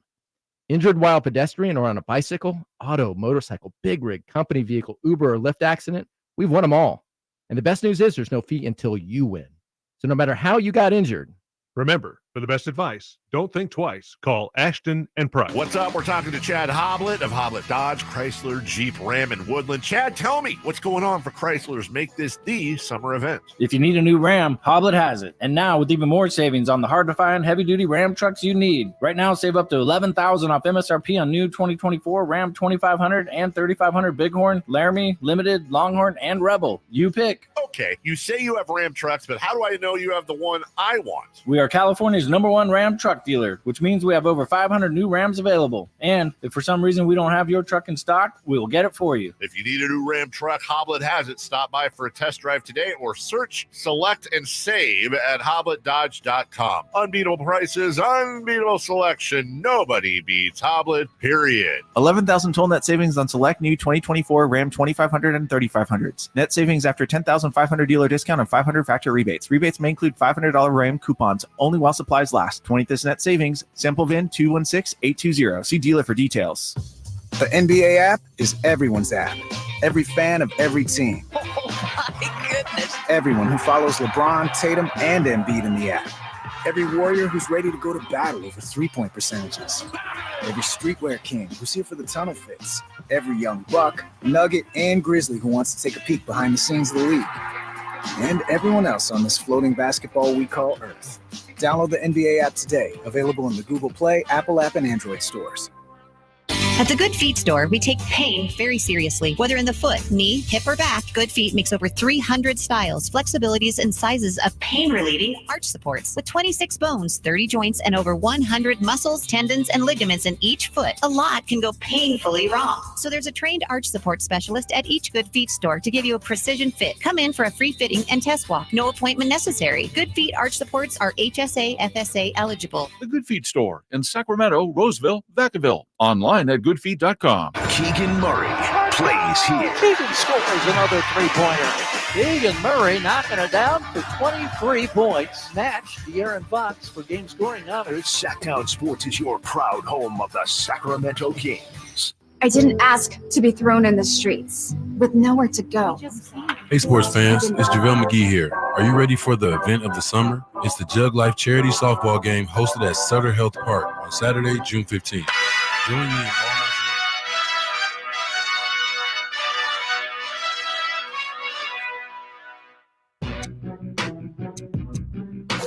in waking you up with the best in local sports. They just make it interesting, you know? It's the Carmichael Dave Show with Jason Ross on Sacktown Sports. Just a quick announcement following discussions between both clubs. The scheduled preseason friendly, Jason, against York at the LNER Community Stadium has been mutually canceled, but the rest of the preseason schedule for Huddersfield Town and the Austrian tour will remain, including the first one against Emily AFC. That's Saturday, June 29th, 3 p.m. UK time at the Fantastic Media Welfare Ground. So, okay. Yeah. Now we're caught up. Now we're all caught up with some news there. Your Huddersfield Town updates brought to you by Terrible Food. That's right. Terrible Food. Great way to lose weight. Mm-hmm. I just read of a West Midlands delicacy that I cannot say on the air. Really? Yes. Is it because it's a part of something that you don't want to say it's out a loud? slur used here. Oh. Hell, now I really want to. The 3-letter one? Shut up. Are you serious? I'll text you a picture. Okay. Ludwig Oberg and Brooks Koepka are now tied with Mathieu Pavon of France at 3 under at the U.S. Open at Pinehurst number 2. A bunch of people at 2 under, including Patrick Cantlay, Tony Finau, and Sergio Garcia, Ricky Fowler, 1 under. There's Brooks Koepka at 3 under. I said his name. In case you're wondering, Tiger Woods, scroll. +3, I think. +3. He finished his front 9, which he started on the back 9. 16 and 17, bogey. 18, par. 1 and 2, bogey. He has bogeyed 4 of his last 5 holes. Starting to think Tiger, he may not have it this time. May not. What? Never mind. Just looking at what Chris. Yeah. Looks like meatballs. Does. Yeah, that's what they are. It's. From what I gathered, they're meatballs made from like the scraps of other meats that you don't use. So like kind of like hot dog meatballs, but yes. I get in philosophically hot dog meatballs. Well, they look like tasty meatballs with, of course, some peas and looks like maybe a mashed potato or something. The name of it, you're 100% right, is something we can't say on the air. But is a word that has had many meanings historically over the years. And what the hell is mushy peas anyways? That's a big thing over there. Like mashed potatoes, they have mushy peas.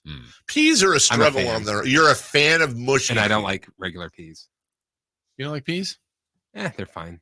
That's what I'm saying. Peas are fine. Yeah. But when you give them the consistency of baby food. Well, they put butter and garlic on them. Put butter and garlic on my foot. You're not going to eat it like a lollipop. What does that even mean, Dave? What? I don't get one of those when I leave the dentist. Let's talk about Joey Chestnut. Playing chestnut checkers, I think, Jason. Yeah. Because we talked yesterday. There was the big hullabaloo. He went to go endorse the ultimate plant-based. What is it called? Ultimate meat? Impossible. Impossible meat? Impossible burger? Impossible dog. Impossible dog. By the way, also the market cap, as they call it, for the old impossible whatever. Apparently, whatever they paid old Joey Chestnut to do that was not enough. As oh my goodness gracious, did they have a jump yesterday in their stock being on the tip of everyone's tongue? No pun intended. So he is endorsing them, and then Nathan's in Major League Eating. We're like, well, then you're banned. You can't participate. And it really hurts us. And well, guess what? Looks like it was all a work, because yesterday, shockingly, they put it all together in 20 minutes. The two most famous hot dog eaters of all time, Joey Chestnut and Kobayashi.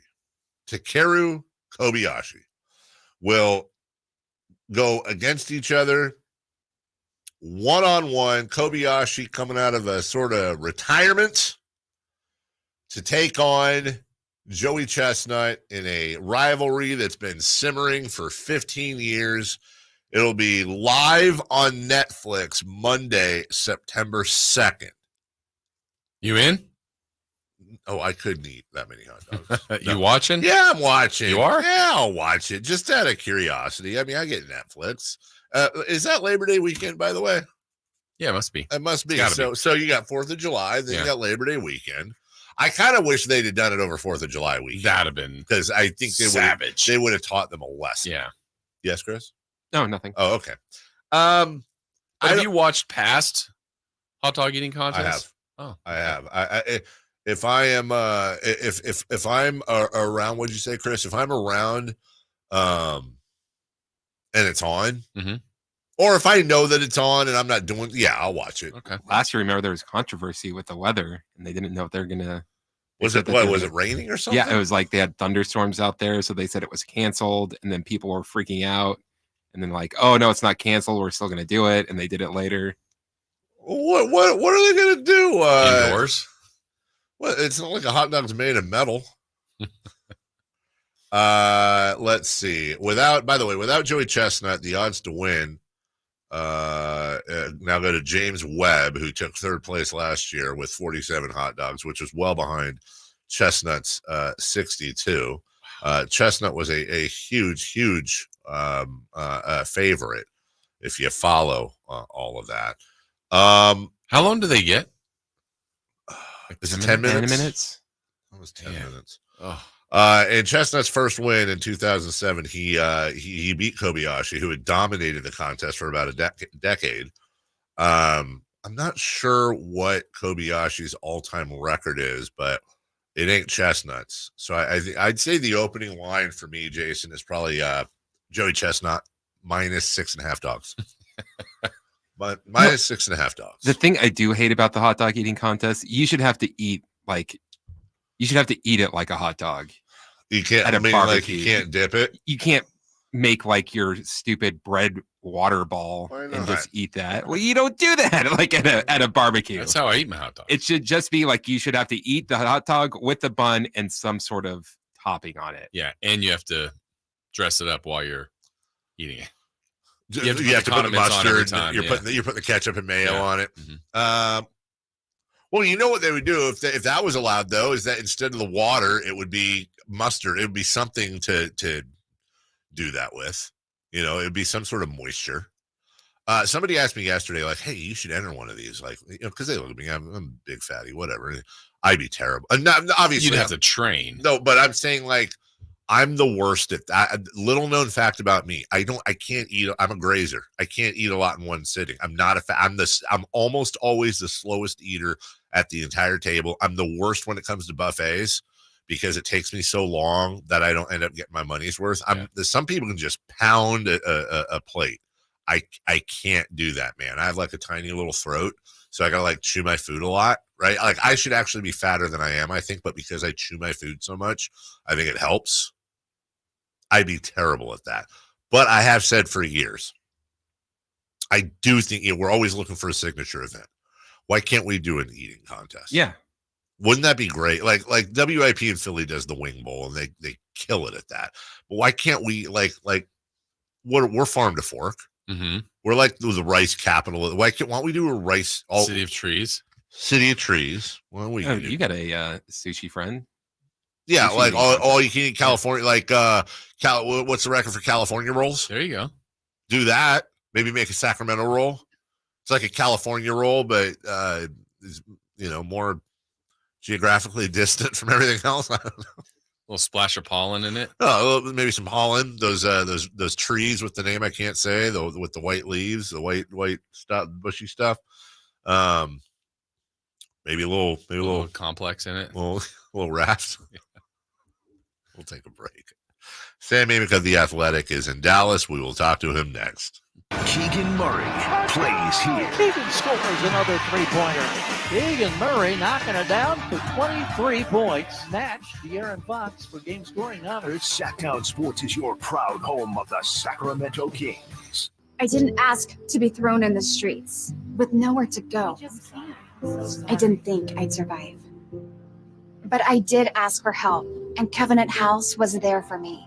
1 in 10 young adults will experience a form of homelessness this year. For these kids who didn't ask to be put in this unthinkable situation, Covenant House is there. Covenant House helped me break the cycle of homelessness in my family. They gave me the love that I needed. Over 2,000 young people will sleep safely in a Covenant House bed tonight. When youth who are experiencing homelessness have a hot meal, a safe place to sleep, medical care, and love, they can overcome heartbreaking challenges and have a brighter future. They just really genuinely just wanted to help me succeed, and I'm succeeding. I'm a speaker, I'm an author. Covenant House really helped me and really helped mold me into the woman I am today. If you or someone you love is asking for help, go to safeplacetosleep.org today. Hey, sports fans, it's JaVale McGee here. Are you ready for the event of the summer? It's the Jug Life Charity Softball Game hosted at Sutter Health Park on Saturday, June 15th. Join me and all my celebrity friends for the #1 event of the summer as our incredible community comes together for a cause that counts. The Jug Life Charity Softball Game isn't just about softball. It's about giving back. All proceeds go to the water education programs and providing clean water to communities in need. Thanks to your support, our team with Jug Life is making a real difference, bringing hope and health to those who need it the most. Bring your family and friends for a day you won't forget. Cheer on your favorite stars as they hit it out the park for a great cause. Come celebrate Father's Day weekend at the Jug Life Charity Softball Game that's happening on Saturday, June 15th. Don't miss out. Get your tickets now at juglifewater.com. That's juglifewater.com. Join us, have fun, and make a difference. Jug Life. Drink water, give water, save water. Carmichael Dave here, reminding you this Father's Day, you can make your backyard the ultimate retreat with Amy's Outdoor Living, your grilling headquarters. See the new Red Hot barbecue brands, Napoleon and Rectech. Napoleon grills, perfect gas, perfect infrared grilling, built to last. And those Rectech pellet grills, they're built like a tank and offer the #1 rated grilling app. Now, Amy also features Weber, Big Green Egg, and Traeger gas and pellet grills like I have, and the Gosney professional pizza ovens. Guys, I threw my old pizza oven out. I got the Gosney in my backyard. It is so awesome to do pizza at home with the family. Free setup and delivery on $3.99 and over purchases. Save 40% off selected in-stock patio furniture and umbrellas. Visit their clearance center in the Sacramento store for scratch and dent savings. Amy's Outdoor Living, El Camino near Watt, and inside Amy Ace Hardware in the El Dorado Town Center. It's the ride everybody wants to be driving, and Elk Grove Kia has them in stock right now. I'm talking about the 2024 Kia Telluride. And my friends at Elk Grove Kia can get you behind the wheel of a 2024 Telluride SX for only $419 a month, plus taxes and fees. Whenever I see one of these driving down the road or next to me at a red light, I just stop and admire it because the Kia Telluride just looks iconic. And not only is the Kia Telluride beautiful, it's got room for the whole family. There's a seating capacity for up to 7 passengers. Plus, it's loaded with tech. So is the 2024 Kia Telluride the right ride for you and your family? Come on down to Elk Grove Kia and the Elk Grove Auto Mall. Give it a test drive. And just a heads up, when you're here at Elk Grove Kia, you're going to be treated very well. You're not going to get this kind of car buying experience in Roseville, Vacaville, Sacramento, or Davis. That's why Elk Grove Kia has so many 5-star reviews. Again, check them out in the Elk Grove Auto Mall or online, elkgrovekia.com. 24-month lease, $0 security deposit, 20 cents per mile over 10,000 miles per year, $4,999 due at signing based on approval of credit. VIN number 501850, ends June 30th, 2024. From the Power Business Technology Toshiba Studios. Your home for Kings basketball for over 25 seasons. No look, Bibby to Weber, down the lane, flying jam. There's your play of the night right there. It's inside is Sabonis, a two-hand rip, a brilliant pass from De'Aaron Fox. KHTKAM Sacramento, KYMX HD2 Sacramento.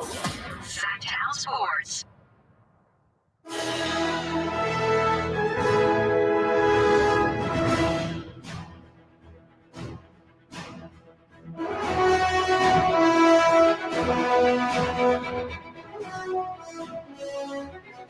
I'm Chris Verlott with your update of the 2024 U.S. Open at Pinehurst No. 2. Currently, we have a three-way tie for first place. We have American Brooks Koepka, Swedish golfer Lee Adberg, and Matteo Pavone. Those are your leaders. This update is brought to you by Naturewood Home Furnishing, where it's all about choices and always about quality. Now back to Carmichael Dave with Jason Ross. The Carmichael Dave Show. He's on the microphone when he's not on the microphone. He's playing a song, and when he's not playing a song, he's on the microphone, and then boom. With Jason Ross. No, he didn't. Yes, he did. Call or text at 916-339-1140. It's the Carmichael Dave Show with Jason Ross on Sacktown Sports. Dave, if you guys did an 1140 hot dog eating contest, who would win? Like counting everyone on, if it's air hosts, why do I feel like, and I mean this with all respect and love, he's got a better body than I do, but why do I feel like Draper could pound some hot dogs? Like I feel, and he's super competitive. I think if you take the entire building, there's one answer.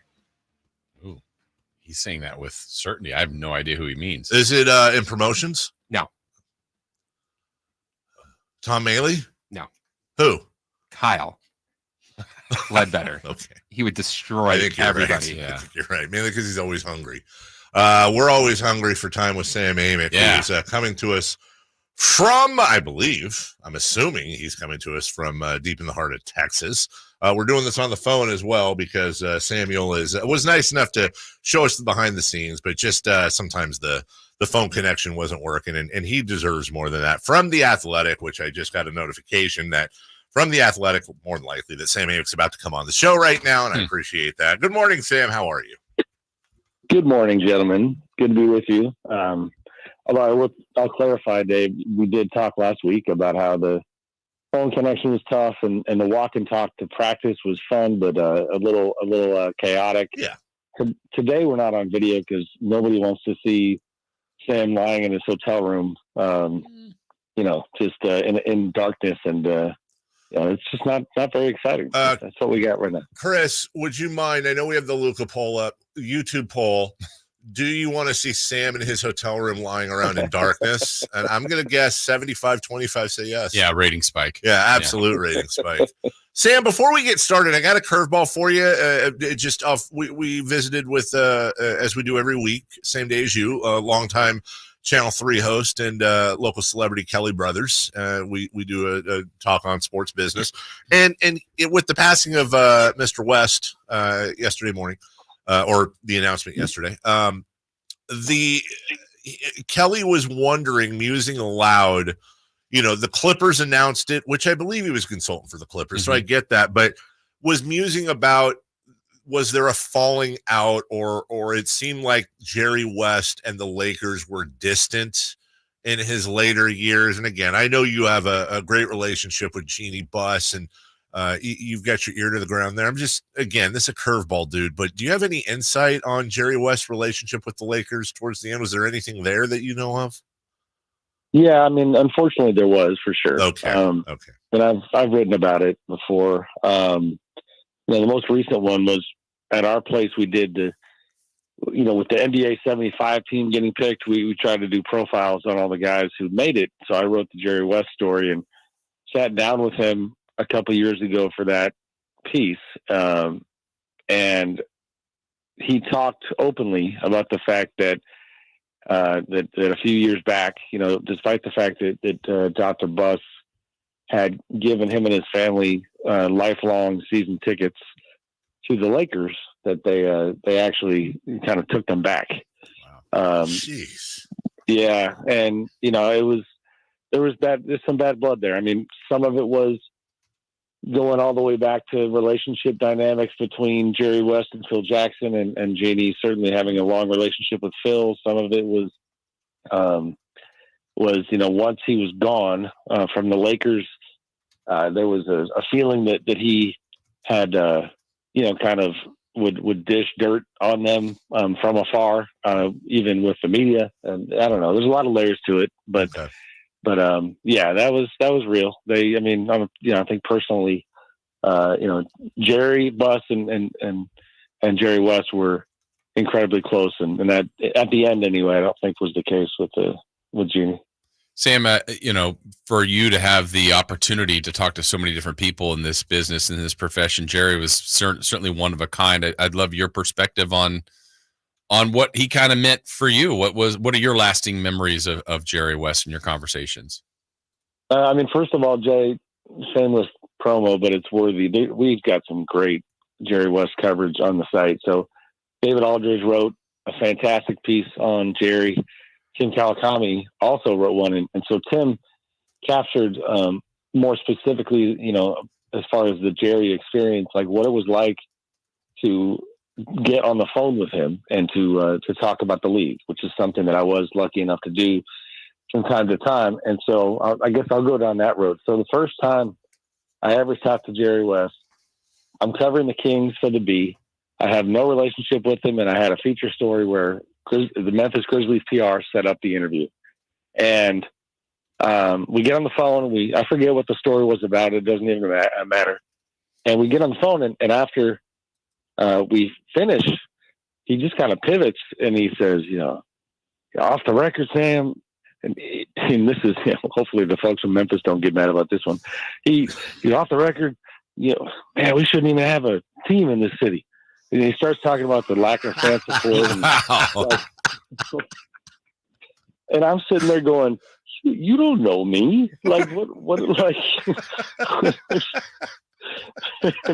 so that's the day that I learned that, like, he just had no filter. And as a reporter, it was amazing. So the other story, and I've got a fair amount of stories, but the other one that I'll share, and I told this 5 times yesterday out here at the finals, on the day that Kobe Bryant died, Jerry was nice enough to get on the phone and talk about Kobe's passing.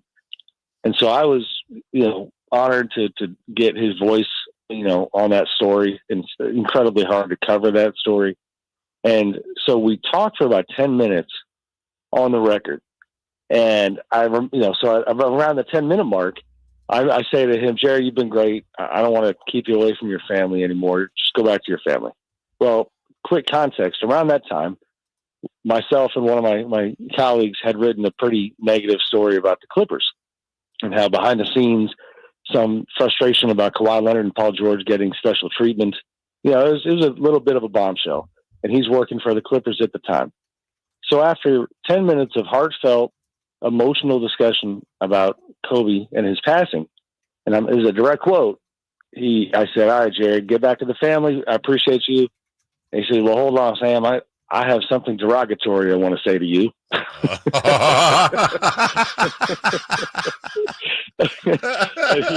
He says, I don't know where y'all are getting this discord in the locker room. That's absolute effing bull S. Wow. And yeah. That's he says it twice. He says, you're better than that. You're better than that. Oh, wow. Yeah. I'm not mad. I'm disappointed. So, and I'll tie a bow on it because I got to give my buddy credit. Good old neighbor John. I told him this story one time, And so for years, a couple of years back, he made me a whiskey glass that says "You're better than that." The logo. That's a claim to fame. Yeah, that's pretty cool. Yes, yeah. I mean, he was, and really, you could get on the phone, and Kawakami wrote about this. Like, you felt like you entered the Matrix to gossip around the entire league. Like, you could get on the phone and ask him about what's happening here, what's happening there, and he either had information or an opinion. And so it was, he was obviously a character. He's, incredibly complicated guy, incredibly complicated legacy, but just intensity and passion for days, and one of a kind, and will certainly be missed. I forget the reporter. I was a small reporter I'd never heard of, but was one of many sharing stories. And I guess he had an interview set up with Jerry. He'd never met him before. It was a phone interview, and he had been going through some pretty hardcore stuff in his personal life, this reporter. And this was Ben Hockman. I saw this. Thank you. You saw this. Yeah. So Sam, help me if I don't get it right, but the gist of it, I think, was they did the interview, and then at the end they were getting off the phone. Jerry said, "Hold on a second. I heard what's going on with you," and proceeded to talk to him about it, and was interested and was offering advice and motivation and all those, great classy things to a guy he'd never known before. Is that about right, Sam? Am I leaving anything out? Yeah, I mean, Ben used to be a basketball reporter. Actually, he covered the I'm blanking. It's when because of Katrina, the Thunder were in New Orleans. Or no, I'm backwards.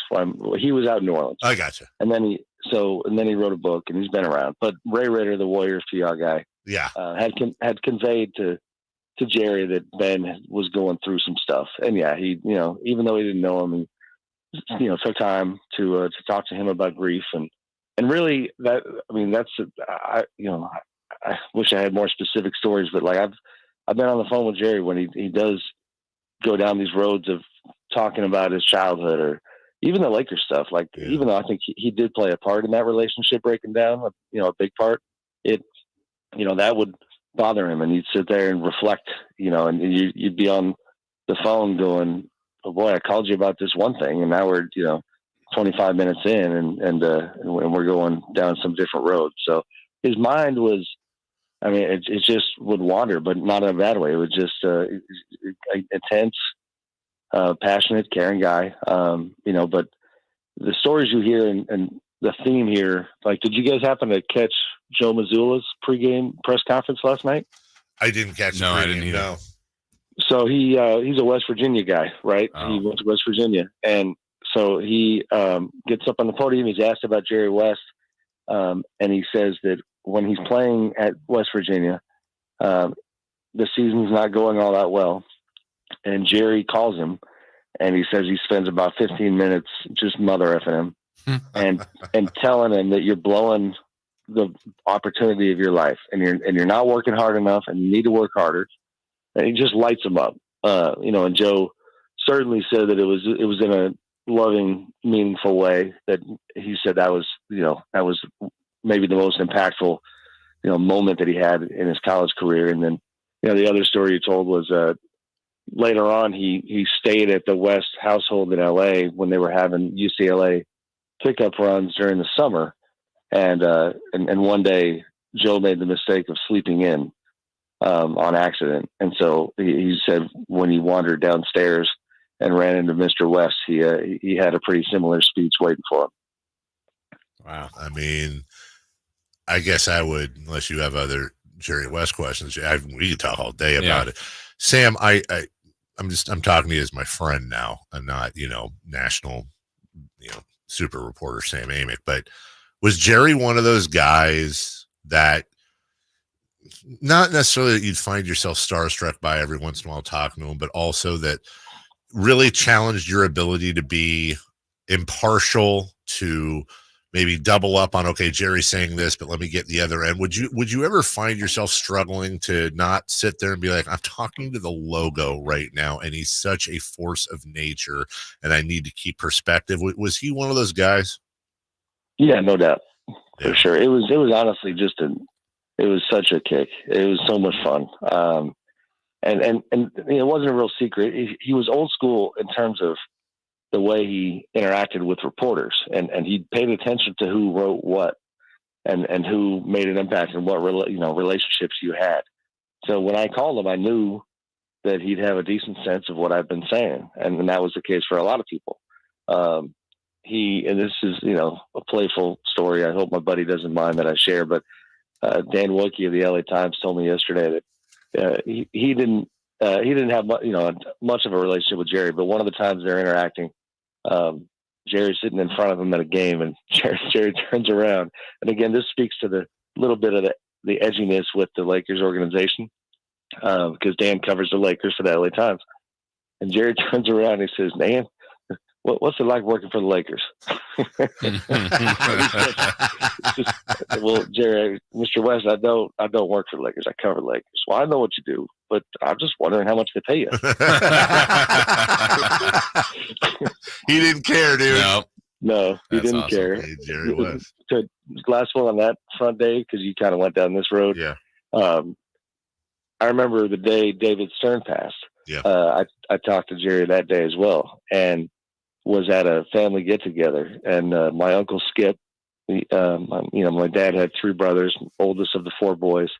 I think born, to give you a time range, born around 1940. Okay. But about to turn 80, so do the math. Yeah. So Uncle Skip was not a huge basketball guy, so he's pretty tough to impress. Really doesn't care all that much about the guys of today's era. But boy, that day when I was with my Uncle Skip and the phone rang and it said Jerry West on the phone, it was the only time I impressed him. Like on the basketball front, he just was like, "Wow, yeah, Jerry West calling me." So that's awesome. 1944, by the way. Yeah, that's Thank 80. you. Yeah, it's early. Yeah. Thank you. That's okay. So Sam, if we transition to the finals, look, it's likely going to be over relatively soon, barring something spectacular that I think all the narratives change. But if we assume Boston does this in 4, 5, 6, whenever it ends, what's been your takeaway from what you've seen, both really from the Boston and Dallas perspective? I mean, right now after last night, I think where my head is at, and honestly, what I will probably write next in some capacity, is the Celtics are just a far better team than they get credit for. And I'm talking about in the history of the league. Like a couple of years back, I wrote a piece trying to, opinion, but also research based, like trying to nail down the 25 most dominant teams in league history. And last night I looked at that story and I started wondering, like, I don't know, like, are they on this list? Like, they might be on this list. And people are not blown away by what they do. But, one of the very important, I guess, 2 of the very important metrics or ways to measure that has got to be respected is what the hell did they do in the regular season? So they were 64-18. And then right now, if they sweep this thing, they'll be 16-2 in the playoffs. And to give quick context there's only been 13 teams ever that won a championship while losing, 2 or fewer times in the postseason.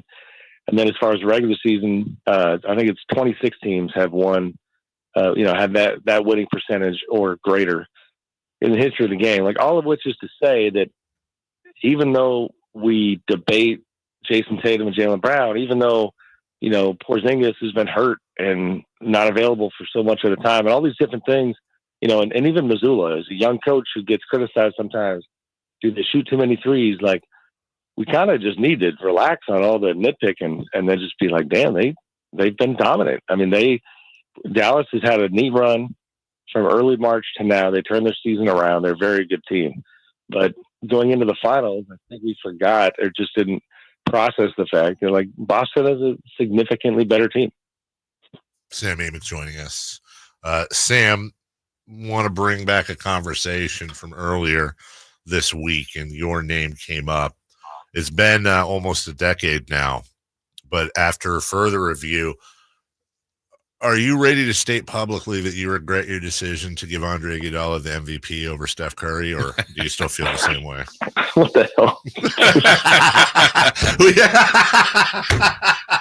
we were going to, actually, wasn't it Jerry West that came up that spawned this, Jason? It was Jerry winning the MVP in the On finals. a losing team. On a losing LeBron team. almost did, yeah. LeBron, and then we were talking about, and then I think that somehow spun into Iguodala and Steph. And then we looked at the list of voters, and you voted for Iguodala. And then we looked at the numbers, and numerically, it looks like Steph's got a pretty decent lead on him overall. But, I didn't know if maybe history, you got caught up in the moment. History, maybe there's something personal between you and Steph. I don't know. I'm just thought I'd bring it up. That's hilarious. That's a hard no, buddy. And I'm gonna be that dude, old man yelling at clouds. Uh-huh. I think it's only gonna get worse. Like the revisionist history on this topic, is only gonna get worse as time goes on. And I will, my source on this.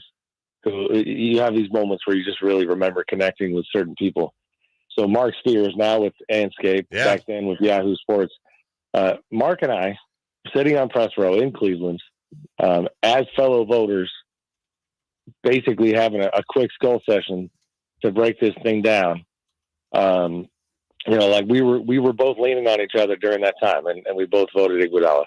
And the thing that, like, I'm not normally like this. You guys know that. Like, the numbers matter. All this stuff matters. Sure. Like, just stop me with all that, or miss me with all that. Like, that series was over until Andre Iguodala was put into the starting lineup. I understand the numbers. Like, LeBron still was dominant, but if you go back and look, and the before and the after, Andre slowed him down just enough to put the Warriors back in the series. And Steph, at that time, was like the absolute feel in the room was that he was getting dominated by a superstar in LeBron, and he was struggling. And like, you just can't convince me anything different. Like, when you looked at it and you thought to yourself, like, when did the series change? When did the series change? And then what was the most important part of it? It changed when Andre was put in the starting lineup, and and then he added just enough offense to barely, in my mind, justify the vote. I remember in that last game, Spears and I both, like, once, I think he had 22 or something like that. Like, once he shined up the optics on the offensive end a little bit, you kind of felt like, damn, like, I mean, that series was changed by Andre, and I will never be convinced differently. So when Iguodala entered the starting lineup in Game 4, it wasn't just a case of slowing LeBron a little bit. It was also that on the offensive end, he was spacing the floor and making things easier on Steph. That's what a much, much younger Sam Amick told Sports Illustrated at the time. Now, I'll leave you with this then, since we're having fun. Let me take Iguodala off the board in retrospect. Have you ever thought about this? Would you have voted for Steph, or would you have voted for LeBron over Steph? I don't remember being all that close to doing the best, the LeBron vote, sure, and making history. The Jerry West legacy, really. Jerry's the only guy who achieved that feat. It's just, I don't think, I don't know. I just don't, it didn't feel right in terms of, it's the Warriors' first title. Just being honest with you, like, there was a sense of guilt of like the Warriors winning the title, we're still going to, go down the LeBron, kind of idolatry road, if that makes sense. Yep. So he was amazing, especially if you think about it, that doesn't, the idea of voting for LeBron doesn't reconcile very easily with, the idea that you're looking at Iguodala saying, if you're going to credit Andre for what he did, then you're discrediting LeBron and saying he didn't do enough. No, I wasn't that close to doing the LeBron thing. I mean, I guess it would have been Steph. Well, in case anyone's wondering, Sam shares a table with Hubie Brown, with Ken Berger, with the great Mark Spears, our friend Mark Stein, amongst others who voted for company. Yeah, it's pretty good company as well. All right, Sam, we'll let you off the hook. We appreciate that. Have fun down there in Texas. Wake up, get some breakfast, do what you got to do. And thank you, as always, for joining us live from being on the road, my man. Thanks, guys. Appreciate you. Take care. That's Sam Amick. We'll take a break. When we come back, day one of the U.S. Open. That's a hard no for me. It's a hard no for him. What was his reaction? What did he say when we asked? What the hell? Yeah. That's going to live for a while. U.S. Open update next. Subscribe to Sacktown Sports on YouTube and watch the Carmichael Dave Show with Jason Ross, Stiles and Watkins, and the Drive Guys. Live Monday through Friday from 6 to 6. Plus view archive shows and exclusive content. Subscribe at youtube.com/Sacktown Sports. The news on vapes talks a lot about the technology and teen use, but parents need to know more about the dangers of nicotine. So know this. 1. Nicotine is a poison that can rewire teens' brains. 2. It can increase mood swings. 3. It can limit attention and learning. So even when it comes in new tech, nicotine is brain poison. Go to undo.org for more.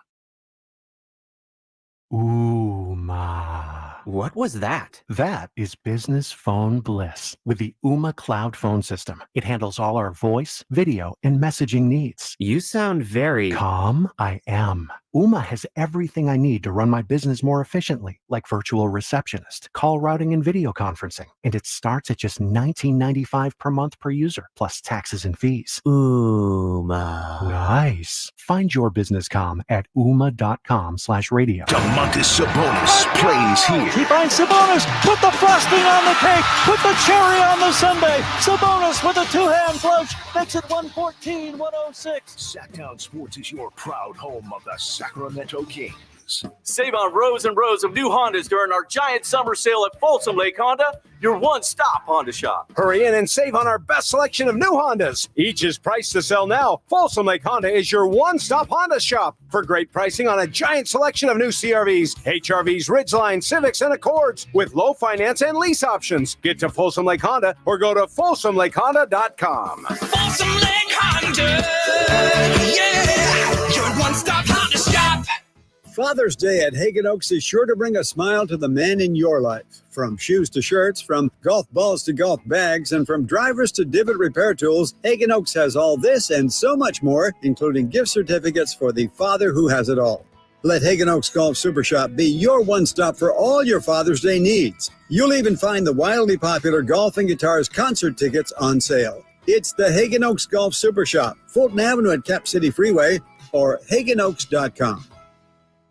At the Good Feet store, we take pain very seriously. Whether in the foot, knee, hip, or back, Good Feet makes over 300 styles, flexibilities, and sizes of pain-relieving arch supports. With 26 bones, 30 joints, and over 100 muscles, tendons, and ligaments in each foot, a lot can go painfully wrong. So there's a trained arch support specialist at each Good Feet store to give you a precision fit. Come in for a free fitting and test walk. No appointment necessary. Good Feet arch supports are HSA, FSA eligible. The Good Feet store in Sacramento, Roseville, Vacaville. Online at goodfeet.com.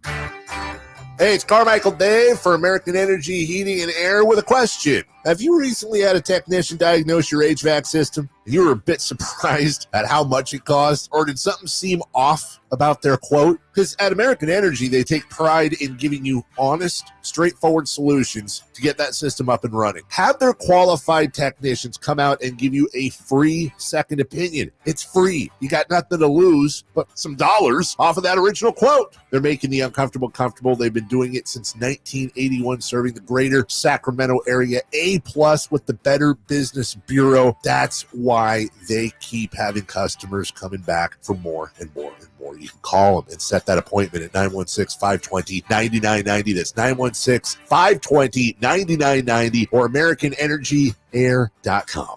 Call 916-520-9990 now. It's a mystery where Old Spice finds its amazing scents like Himalayan sea salt, but I'm thrilled they have because no other body wash exfoliates and moisturizes 24/7 like Old Spice Gentleman's Himalayan sea salt body wash. Now, if only there was a mountain range separating the Indian subcontinent from the Tibetan plateau where I could hide my Old Spice and keep my family from stealing it, my impossibly smooth skin will finally be safe.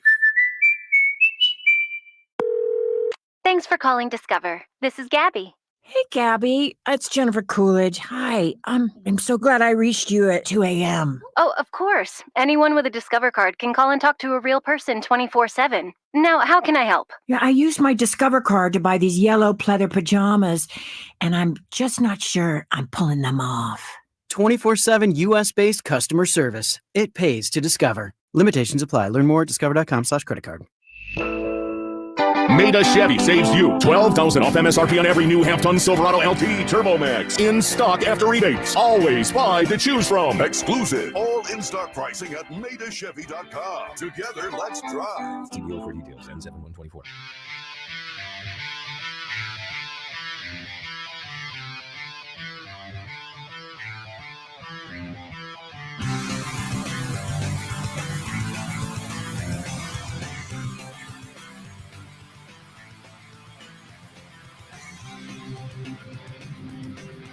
The only place in the morning to get your sports fix. Live and local. The Carmichael Dave Show with Jason Ross. Well, Tiger Woods, is he washed?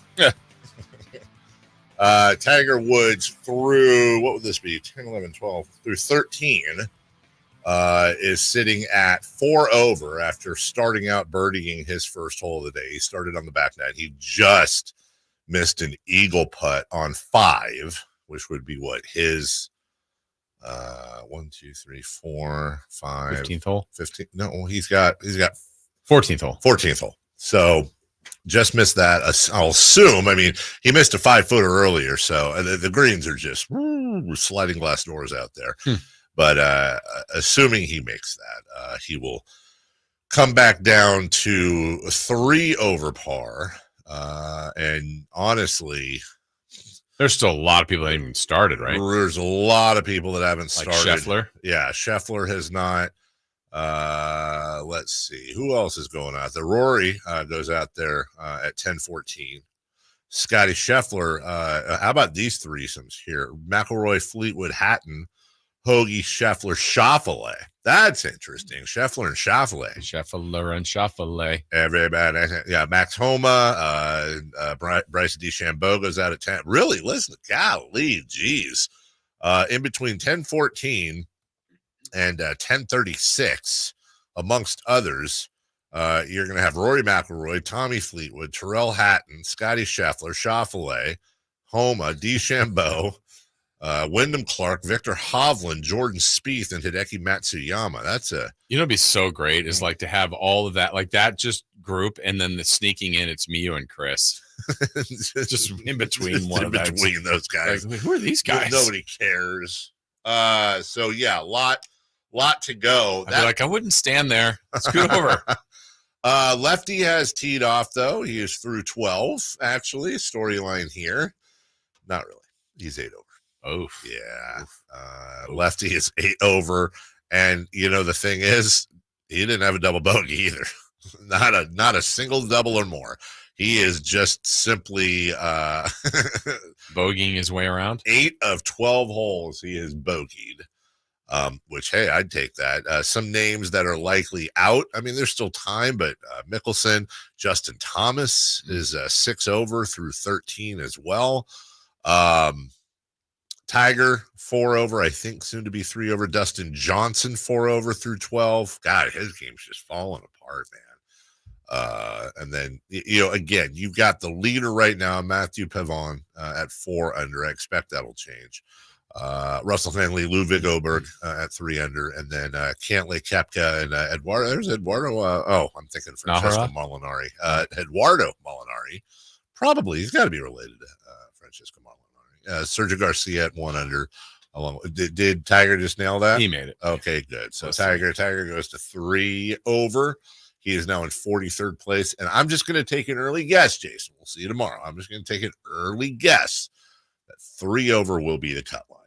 Okay, yeah, he's gonna be right. Yeah, he's gonna be battling that. He'll be battling that tomorrow. So he's got 2 birdies, 5 bogeys, and the rest pars. 2 bird. Yep, exactly. So that's that. What a challenge. Really is. And I got to be honest. I don't.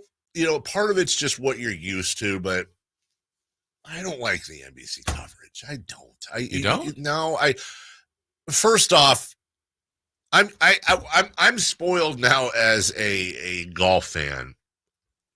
Anytime there's a big tournament, much less a major, I need the shot tracker on every hole. Like we saw Tiger Woods, I think it was teeing off for this very hole. There's no shot tracker. I need to be able to follow where the ball is. Mm-hmm. I understand that that's newer technology, but anytime there's a big tournament, they haven't had it at all. No, they have, but they don't have it on every hole. Oh. Like they did not have. I'm sitting there watching, and I'm going, "What? Where's the shot tracker here? There's nothing." I know they try to innovate some stuff, and that's fine. Plus, Jim Nantz should just call every major. That should be a rule. It's like when Fox had it. Like the U.S. Open's always all over the place. Like this. What's this? Like Tirico, Dan Hicks, which is fine. I like Dan. I like Mike. They're both good. But your preference is Nantz. My preference is Nantz. Just give me Jim Nantz. Give me Nantz. Give me Vern. I know he's retiring. I like when it was Nantz and Faldo. Oh man, Nantz, Faldo, Vern, Johnny Miller, Tirico, Scott Van Pelt, Dottie Pepper. Love Dottie. I love the work she does, and same with Dottie and Stanford Tigers. Nota Begay, both do fantastic work live out on the course. So far when you look at storylines, I don't think any's really formed as of yet. Is it going to be the live guys that are competing? Well, if Koepka stays near the top, like that'd be his 6th or 5th. I think it would be. He's got several U.S. Opens. I think it would be. You're talking about majors. Yeah, right? Yeah. I think it would be his 5th. Let me look it up. It's pretty good. It's really good list right now. It's really good. Florida State's Brooks Koepka, by the way, is what we say. It would be. I beg your pardon. It would be his 6th. Yeah. Major. How many U.S. Opens? This would be his 3rd. Yeah. He has 3 PGA championships. He has 2 U.S. Opens. He has finished 2nd at the Masters twice, and his best finish at the Open, tied for 4th back in 2019. And for a guy who's been a pro only 12 years, that's pretty good. Really, really good. And funny, he's still just 34 years old. But Koepka always seems to show up at the majors. I'm really, really look. I it's hard to pick against Scotty Scheffler, but I take the field. You're gonna take that. You know what, this would be one to do it. Yeah, this would just be the one odds, to do it. right? I mean, he's incredible, but really interested where the odds are on the guy I want to talk about, but because I'll bet you it's pretty good value. When you look at the overall odds, which I can't find a damn list, it's hit or miss with this guy. It truly is. But I'll tell you a guy that could not only win this thing, but could run away with it is Bryson DeChambeau if he's on. I think if Bryson DeChambeau for this course is on his game, he's the best golfer out there, including Scotty Scheffler. His game is built for this course. Scheffler, these are just insane odds. Plus 290 to win, which is just ridiculous. That's bad value. Schauffele is 10-1, and he's in 2nd there. Actually, DeChambeau's 14-1, so he is top 5. That's a little higher than I thought they might have him. It's Scheffler, followed by Schauffele, McIlroy, Morikawa, DeChambeau, Victor Hovland. Brooks Koepka is 20-1. Interesting. Cam Smith's another guy that could sneak in there. He's at 30-1. Let's see. Let's go. Where are we at with? I'm just curious where Tiger Woods is. Tiger Woods 200-1 to win this whole thing. All right, we'll take a break. When we come back, who's hot, who's not, and can Jason Ross continue to streak? Ooh, I don't know what happened. I always try to read your reactions, but sometimes you throw me off. Jason Ross with a very grim look on his face. Is he doing a little misdirection here or a misdirection? We'll find out next. Trying to find out where to catch your favorite team's games? Are you a fan of the Kings, Niners, and the NFL? Well, Sacktown Sports has you covered. Touchdown! San Francisco! It's all on his shoulders. Cox rocks. He fires for the win. He's got the triple. Catch all your Kings, Niners, and NFL games all year long on Sacktown Sports and SacktownSports.com.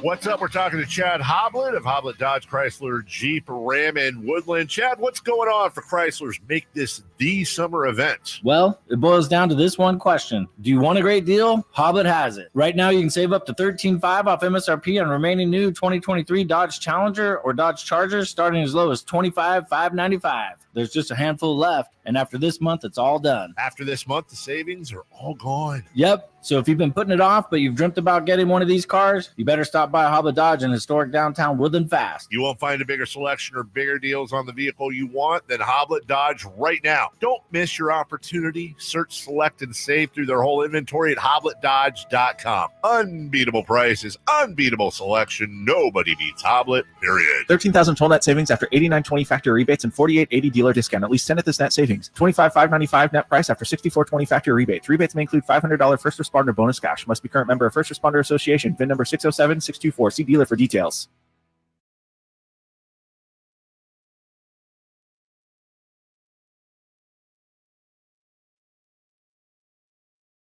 My good friends, Dr. Jack Friedlander and Dr. Pash in Roseville and in San Francisco are offering not only confidence, not only security, but also the ability, if you ain't insecure, to go from the roster to the all-star team. You know what I'm saying? I'm talking about UpsizeMatters.com. Time after time, vote after vote, circumference, or as we call it, girth, is consistently ranked as the most important attribute.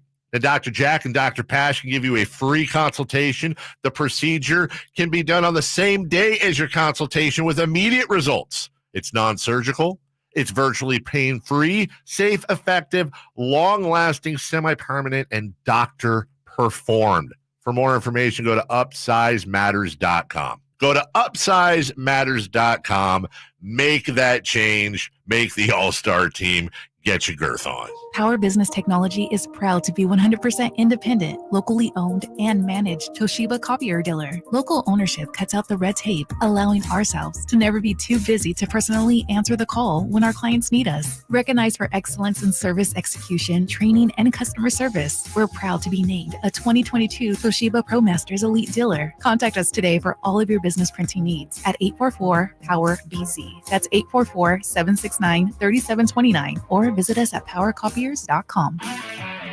If your passion is bass fishing, only one radio show has the action, information, and excitement of your favorite outdoor sport. Ultimate Bass, hosted by Tournament Bass Pro and California Outdoor Hall of Famer Kip Brown, takes you live to where the fish are biting every Saturday morning. Only Ultimate Bass feeds your passion with the latest news, products, tips, and advice from the pros. Ultimate Bass with Kip Brown, Saturday mornings at 5 a.m. on Sacktown Sports 1140, part of SEP's Saturday Morning Outdoors.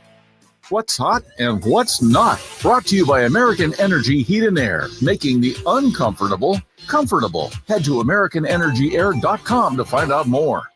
What's hot? Yeah, hot. Real hot. And what's not? It's not good. Brought to you by American Energy Heating and Air, Sacramento's complete heating and cooling company and second opinion partner. Is hot. Before you get to it, let me just I'll tell you what's not hot is traffic on Business City. I was just talking to a coworker who showed up and she was a little bit late. Go to business. Apparently there's still now when I was late this morning by about 10 minutes because in part I saw with my own eyes there was an overturned 18-wheel, and I don't know anything about. Hopefully everybody's okay. Everybody walked away, but anyone who went through Business 80 at the interchange near Madison, between Madison and Fulton, knows what I'm talking about. And if you're, it's 8:47 right now. A lot of people are getting ready or on their way to work right now listening. If you can avoid Business 80 anyway around that area, please avoid it, because it is apparently there's still. Oh, wow. This was at 5 a.m. Right. I was there. They're still cleaning it up. So beyond that, Chris, who is hot? NBA teams with a 3-0 lead in the postseason. Oh, are they? Celtics won last night to give themselves a 3-0 lead in the series. And when NBA teams have that 3-0 lead in the postseason, they are 156-0. Ooh. Whoa. So you're saying there's no chance? Absolutely zero chance. Yeah, there's no. I want to say that only 2 teams have forced a game 7, or maybe it's just one. I know this isn't, you said all playoffs, not finals, right? Correct. Yeah. But last year, Boston in the conference finals was down 3-0. Made it to game 7, 3-3 at home, and then lost game 7. Tatum got hurt early on, and they lost the game. I'm looking for it, and I can't find it. But I wonder, now, the Warriors went 16-1 in the 2017 playoffs, which I think tied the Lakers back in 2001, if I'm reading this right. But I wonder, I can't tell if either of those were undefeated on the road. And I know the Lakers' loss was Iverson in game 1 of the finals at home.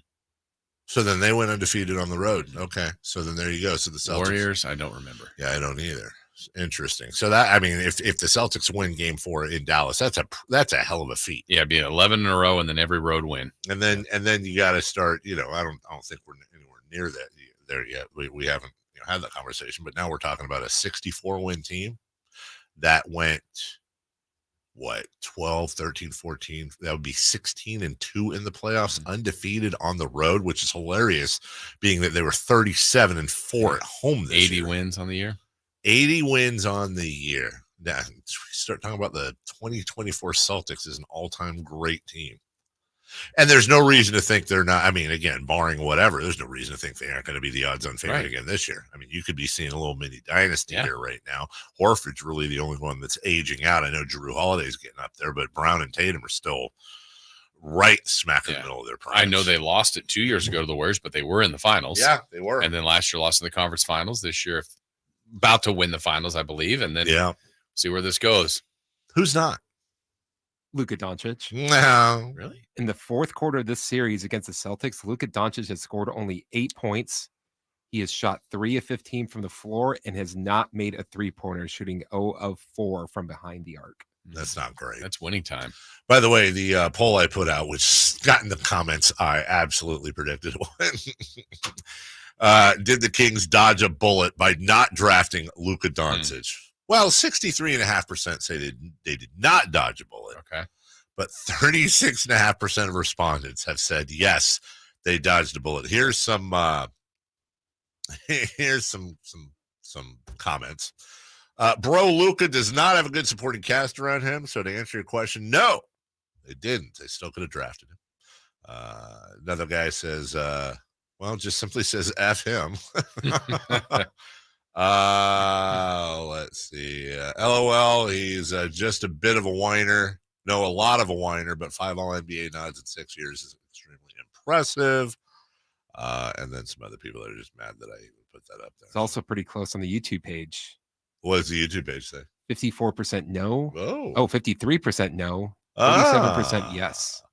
I think this is the most popular answer. Gibby says, by the way, just in case you're mixing it up, it's Gibby 017161189. Good, thank you. It's not Gibby 017161188, which I hate that guy. Problem with that one. Says, from a talent perspective, of course not. But truthfully, I can't stand watching him play. Fat, whiny, and spoiled. Is this your burner, dude, Chris? Don't like his style of play. The Kings are one of the funnest teams to watch play. The Mavs are not the funnest. I am so happy I don't have to watch him every single night. I would never say funnest. Yeah. That is true. You would never say funnest. All right, ladies and gentlemen, the streak just keeps on keeping on. What will today bring? Jason Ross with a now distant record, show record, 14 straight. It's the talk of the town. You've got competing shows talking about this. I don't even have it updated. It's 15. I think, it's 15? Yeah, Chris is at 8. Oh, my goodness. Am I at 1? You're at 1. You are at 1. I'm at 1. Yeah. Stupid. I think KCRA is doing a whole thing. Yeah, they were there yesterday. Let's go streaking. It's time to go streaking. We're going streaking! Yeah! Who is the Nostradamus of MLB?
Adley, tough day for you. Yeah, they're playing. They're playing. They're playing early. You'll get a hit early. Yeah, Chris?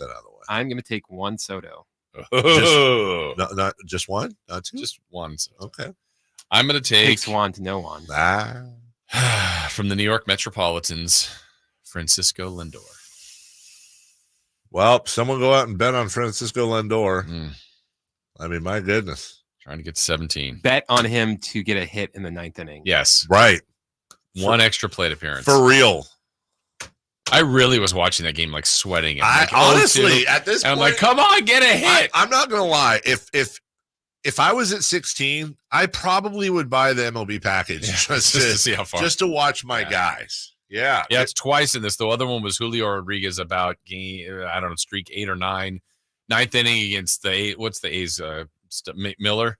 Yeah, like he's not going to get out. Just crushed dead center home run. Yeah, it's Julio Rodriguez. Yeah, you mean he can get a hit? Oh, that's great. We'll take a break. Final hour coming up. The Boston Celtics have a one hand on the championship. That's championship number 18. Celtic. Yeah, I know what you meant. Just you were talking specifically about Jason Tatum. Yeah, the one guy. The one Boston Celtic. Will they be able to get game 4 against them? Maverick? We'll find that out next. The only place you'll find De'Aaron Fox is Sacktown Sports. Spins away from the defender in the paint. Soft floater. That's a great play by De'Aaron Fox. Hey, Sacramento. It's De'Aaron Fox, and you're listening to the home of the Sacramento Kings, Sacktown Sports. Your local sports leader. I didn't ask to be thrown in the streets with nowhere to go. I didn't think I'd survive.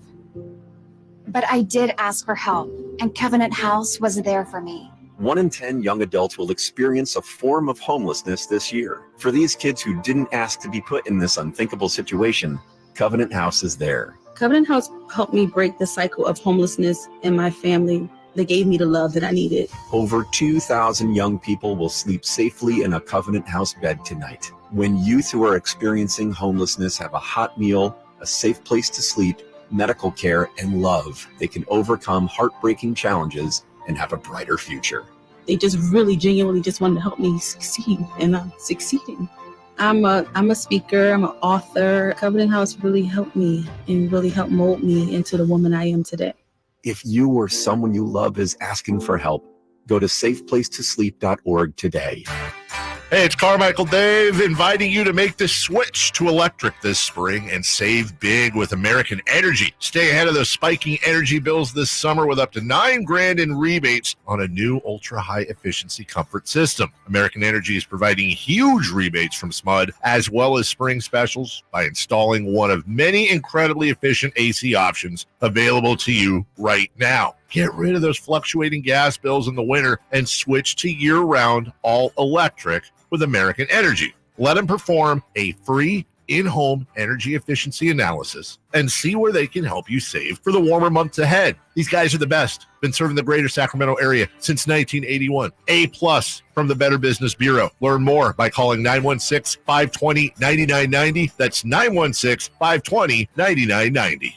Call 916-520-9990 now. Hey, Sacramento, get ready to rock, groove, and have a blast with the Sacktown Sports Live Events Calendar. It's an unbeatable lineup of shows you won't want to miss. First up at Thunder Valley on June 22nd, don't miss NSYNC and Backstreet stars Joey Fatone and AJ McLean as they bring back the hits. On June 28th, it's country sensation Lee Brice lighting up the stage. All at Thunder Valley Casino Resort. And check out your Live Nation lineup on August 4th. Don't miss the Outlaw Music Festival at Toyota Amphitheater, featuring Willie Nelson, Bob Dylan, and John Mellencamp. On August 15th, catch Donnie Osmond at Hard Rock Live Sacramento. And then on August 22nd, Creed Fisher takes the stage at Ace of Spades. And coming up September 10th, enjoy the timeless sounds of the Doobie Brothers at Toyota Amphitheater. Visit livenation.com for all your ticket information. And stay tuned to Sacktown Sports for exclusive updates and your chance to win tickets.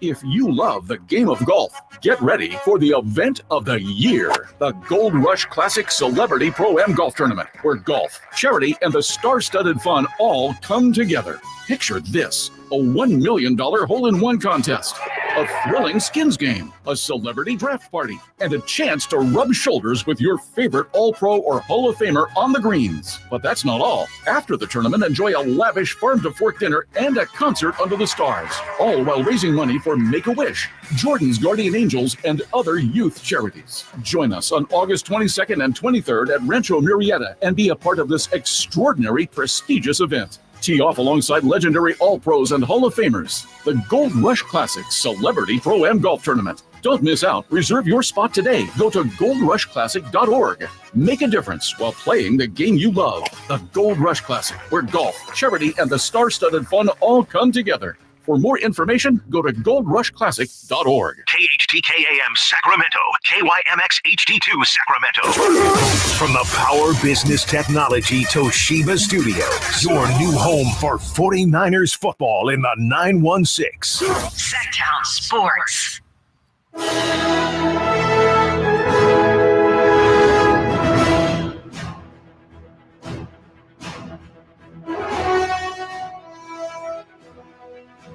I'm Chris Erlada with your update of the 2024 U.S. Open at Pinehurst No. 2.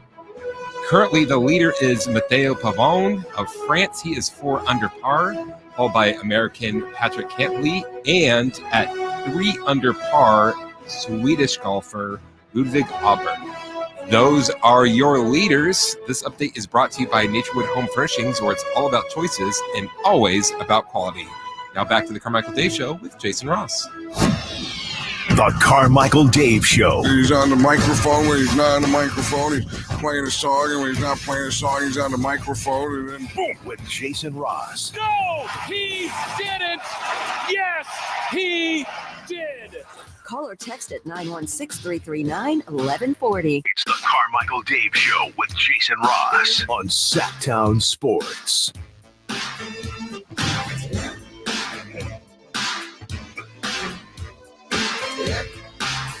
Yep. Welcome back. Oh, I've thrown this out today, guys. 1-800-912-1140 is your text line, or your phone line. 916-339-1140. That is your text line. You can go to YouTube and not only participate in the old chatteroo, but also, like and subscribe and all that fun stuff. Go back, watch old shows. Yeah. Do what you got to do. Oh, the Boston Celtics. Yeah, they're going to win the title here in a second. And by a second, I mean the next couple of days. Because Jason Tatum, amongst others, is really good. Pass inside to Tatum. Tatum double team. Gets inside and throws it down. Jason Tatum using his strength in the lead back up to 6.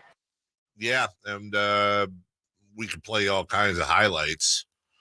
But the bottom line is it was a tale of two halves. Dallas had a nice lead out of the box, and then it was just a 1-point lead going into the second, pretty even going into halftime.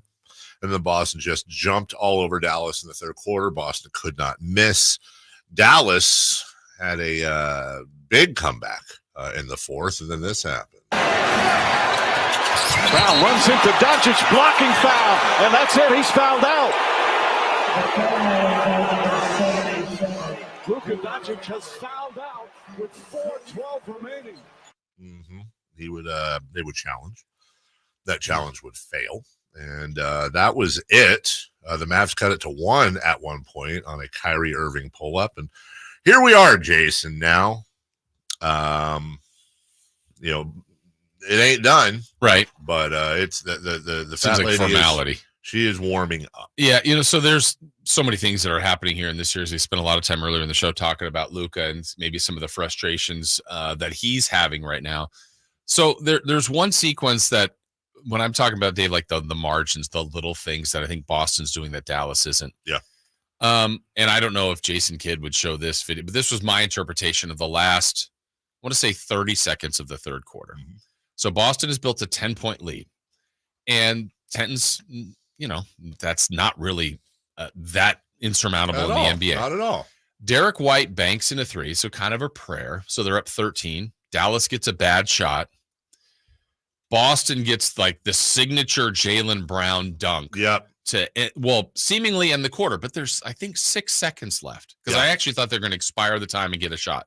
Well, they leave 6 seconds. Bench is going crazy. It's now 15. The inbound goes to Luka, and in my opinion, he looked like he was defeated. Like the game ended on the dunk. Yep. And he just goes, and instead of like a lot of stars are going, hey, there's 6 seconds. Let me go get a three. Let me go get a basket. Let me go create something. He just passes it ahead like he's done with the quarter. Yeah, he's done. Who we passed it to, I believe, was Derek Jones. And Derek Jones is like, I'm going to go get a hoop. That's right. Which he should. Which he right. And Derek White, on the other hand, for Boston goes, we've got a foul to give. Right. I'm going to foul you. Yep. And it left like 1.9. So now inbound from the half court with 1.9 in Dallas doesn't score. And you just go, really small thing. Tiny things, but huge. But from 13 to 15, deflating hoop, inbound, we give up. We don't get another hoop. Boston smart, foul to give, commits that, then doesn't allow a hoop. Actually scores the first 6 points out of the fourth quarter. Now it's 21. That's right. Now they have this amazing run and almost come back. Sure. But you got to play all the way through. It's not why they lost. Right.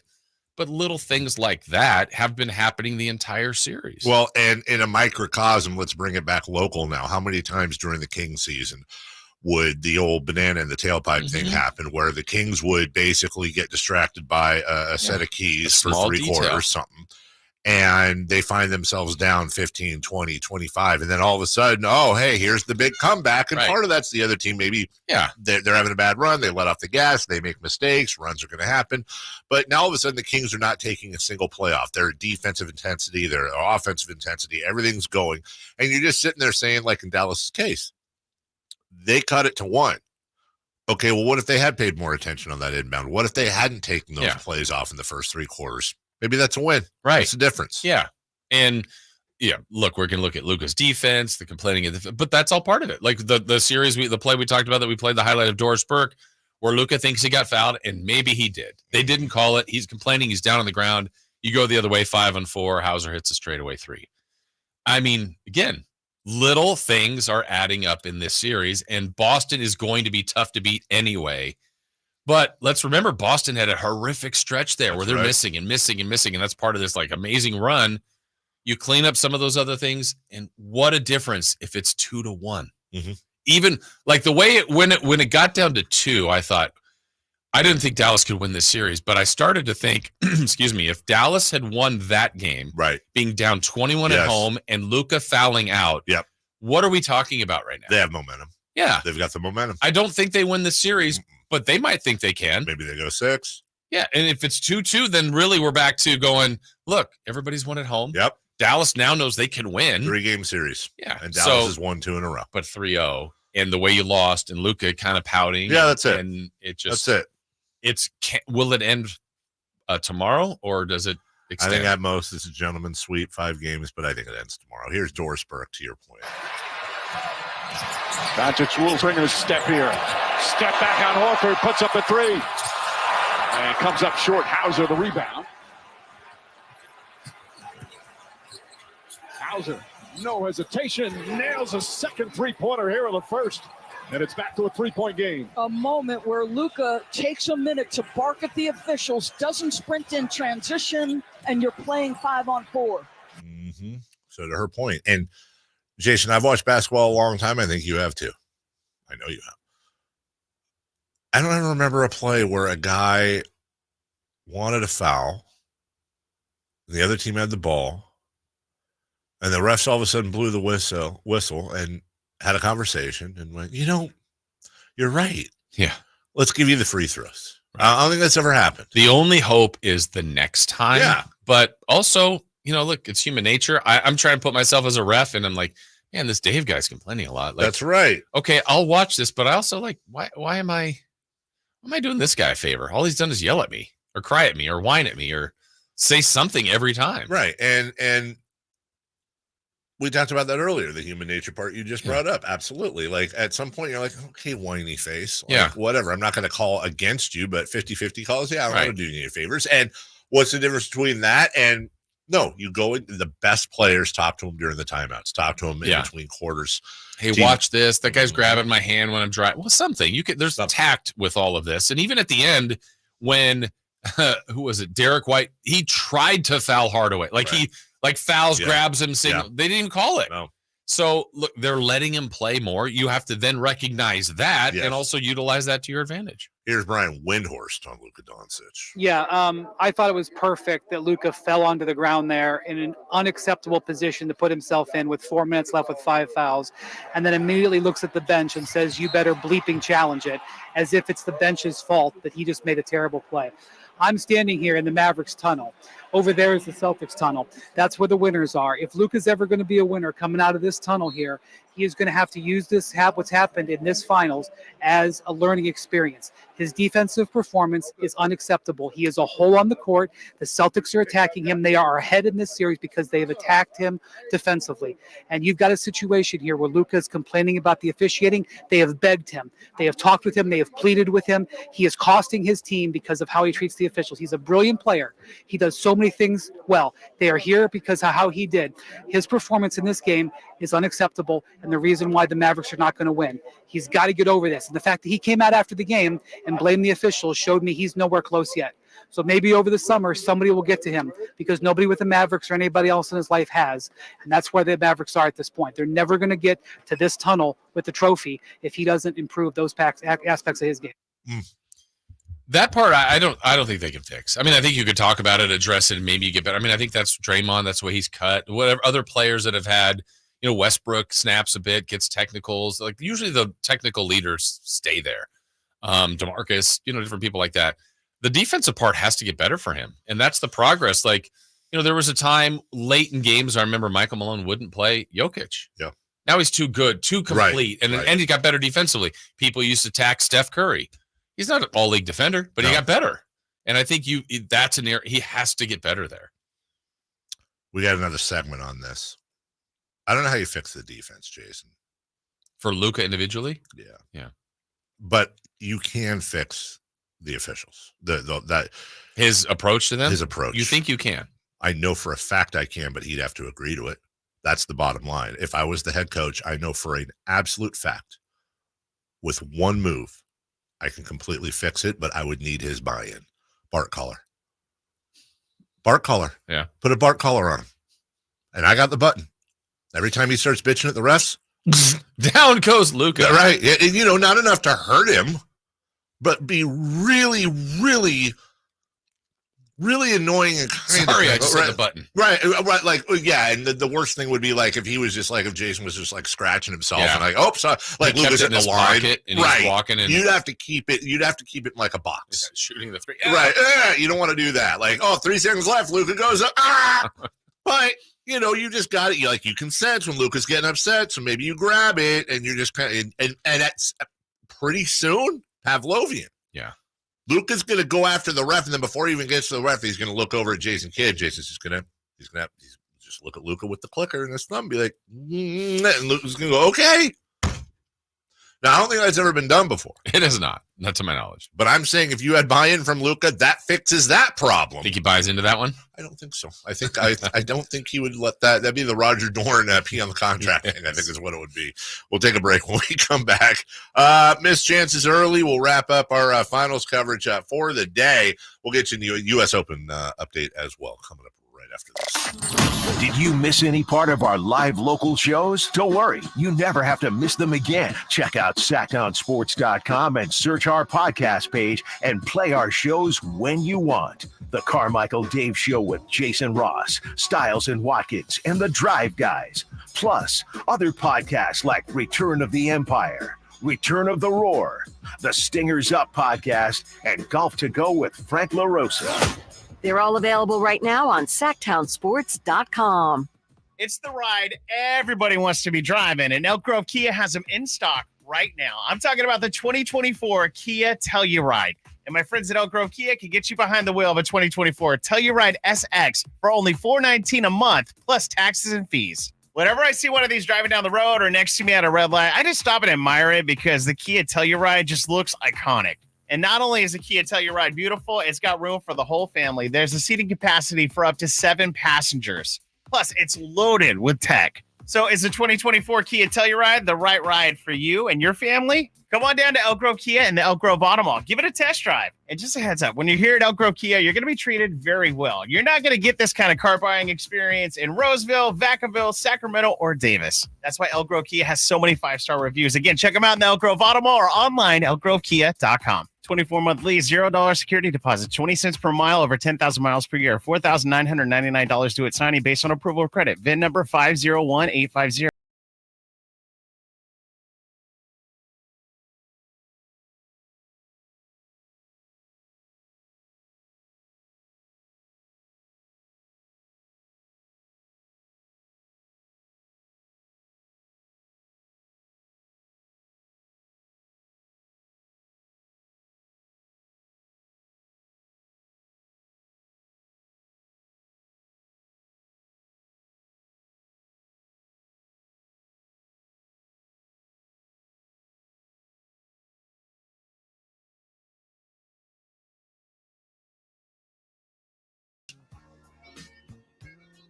Yeah. We should probably, take our own advice. What a wonderful opportunity we just completely blew. And it didn't even occur to you. I know what you're talking about. The off-air conversation? Oh, absolutely. Yeah. So our guy, Nate Littlefield, came in. We get your U.S. Open updates brought to you by Naturewood. Naturewood! And Nate, who is not the biggest golf fan, who will be doing the take over the updates for Christopher Laud. Ironically, I think the person doing the updates tomorrow would be the biggest golf fan out of all of us. Who's that? Simone. What? Oh, you're being funny or no? Simone is not a bigger golf fan than me or him. Are you doing the updates? Oh, good point. Okay. All right. No, you got me. My mouth was open. So Nate comes in.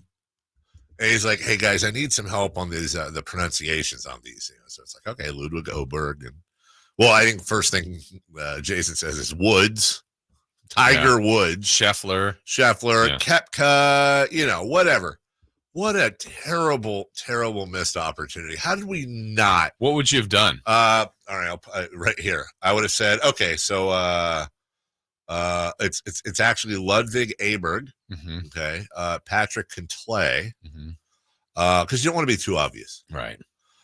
Tony Finau, I would have said Brooks Koepka. That I think I would have passed. Believable. Brooks Koepka. Wasn't he asking about Molinari? Yeah. Let's see. Can you really? I think I would have left that alone. Okay. I don't want to be too obvious. Molinari. Yeah, but By the way, Patrick Cantlay, former player of the year, is now in a 3-way tie with Ludwig Aberg and Matthew Pavin at 4 under. Corey's son. Matthew Pavin, who is French, weirdly enough. Yeah. Yeah, we really. Yeah. Because we gave him all. Well, we told him, is the retention there? Oh, 100% no. Okay. Because we know his brain's a little off from the crash. Yeah. So just from that. Actually, what would have sucked? What if we gave him all the terrible pronunciations and then we come in tomorrow? Hey, where's the U.S. Open update? Naturewood canceled, dude. Yeah. You're just not taking it seriously at all. Or even better was he got them all right from your wrong pronunciation.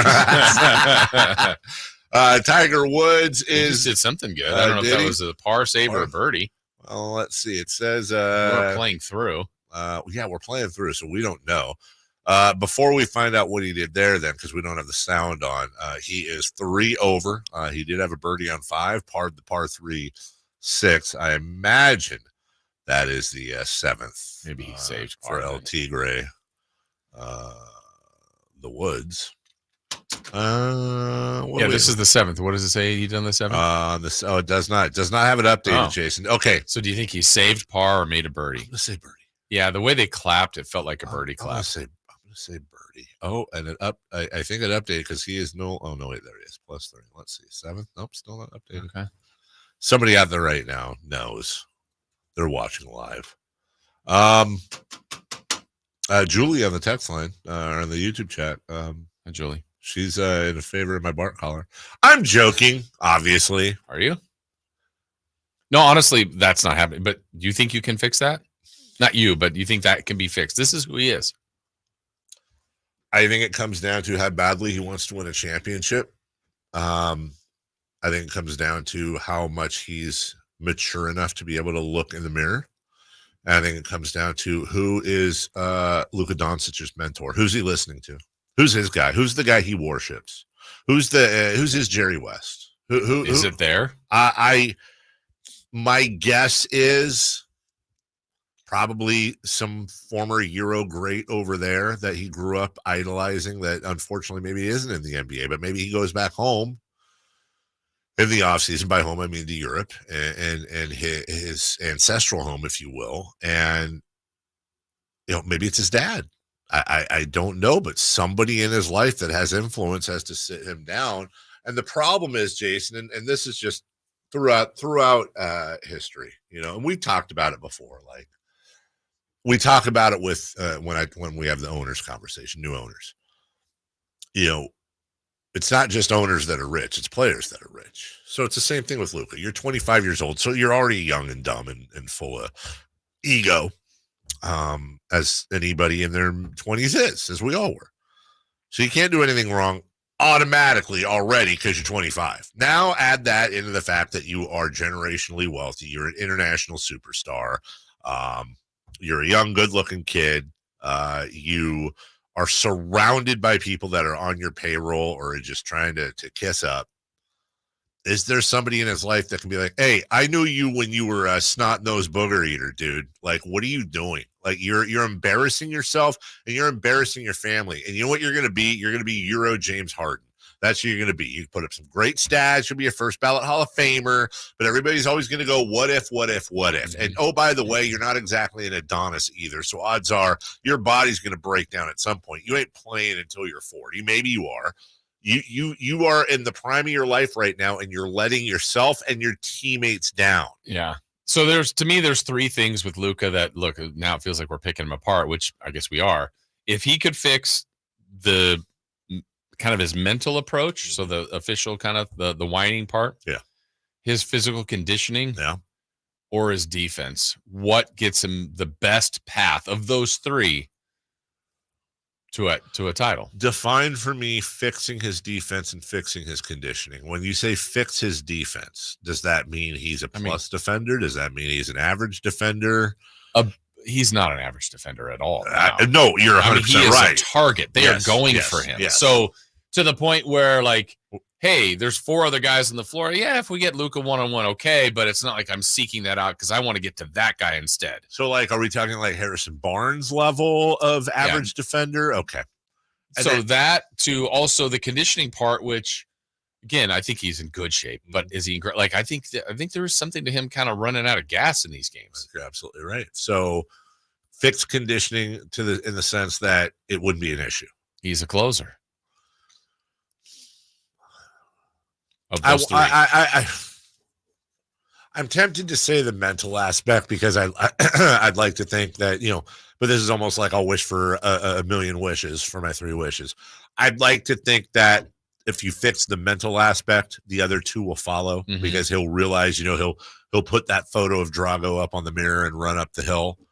But that's cheating your question. Honestly, I would say the defense because I think that's the most fixable. I think it is. Maybe the conditioning one is, but I think they can go hand in hand. Yeah, conditioning would definitely help his defense. And if he focuses on his defense, I think the conditioning will come with it, or vice versa. And maybe too, I think as a reminder to all of us, and I get it. Like before the series, Luka's the best player on the floor. Yeah. Is he? Because we're looking at offense. Yeah, you're right. And he's great offensively. That's right. So is Kyrie, though. So is Tatum. So is Brown. Yep. Boston has two-way players all over the floor. That's all over the floor. And if you are, offense and defense are dimensions, and there's multiple dimensions in basketball, and good offense we've talked about this before. A great offense. Honestly, if you ask me what Luka's best defensive trait is, it's that he scores. Yeah, we're more forgiving on the league of great offensive players that can't defend than these incredible defenders that can't score. Yeah, you're 100% there's right. nothing on offense. Like there's that same thing is happening on other teams with great offensive players. And we can't discount the fact that when you have a guy that scores and this is just something that will never be talked about, there will never be credit given. But when you have a guy that scores the volume level that Luka Doncic does, the ball goes through the hoop. The other team has to inbound the ball, which gives your defense a chance to set up, and it lowers your transition chances. Yeah. That's a thing. That helps. Skill, that is right. Luka's he's His not power. That's his power. Yeah. That's his biggest contribution to defense is he helps the Mavs on their transition defense and giving them a chance to set up. That's it. Yeah. He's a turnstile the rest of the way. He does not care about defense review. I hope he doesn't care, because if he cares, we got a real problem. Yeah, but I mean, the shots that Luka and Kyrie are making are very impressive. Yes. But they're very difficult. That's the thing. You brought up earlier, Jaylen Brown's dunk, the two-handed dunk where he blew by Luka. Yeah.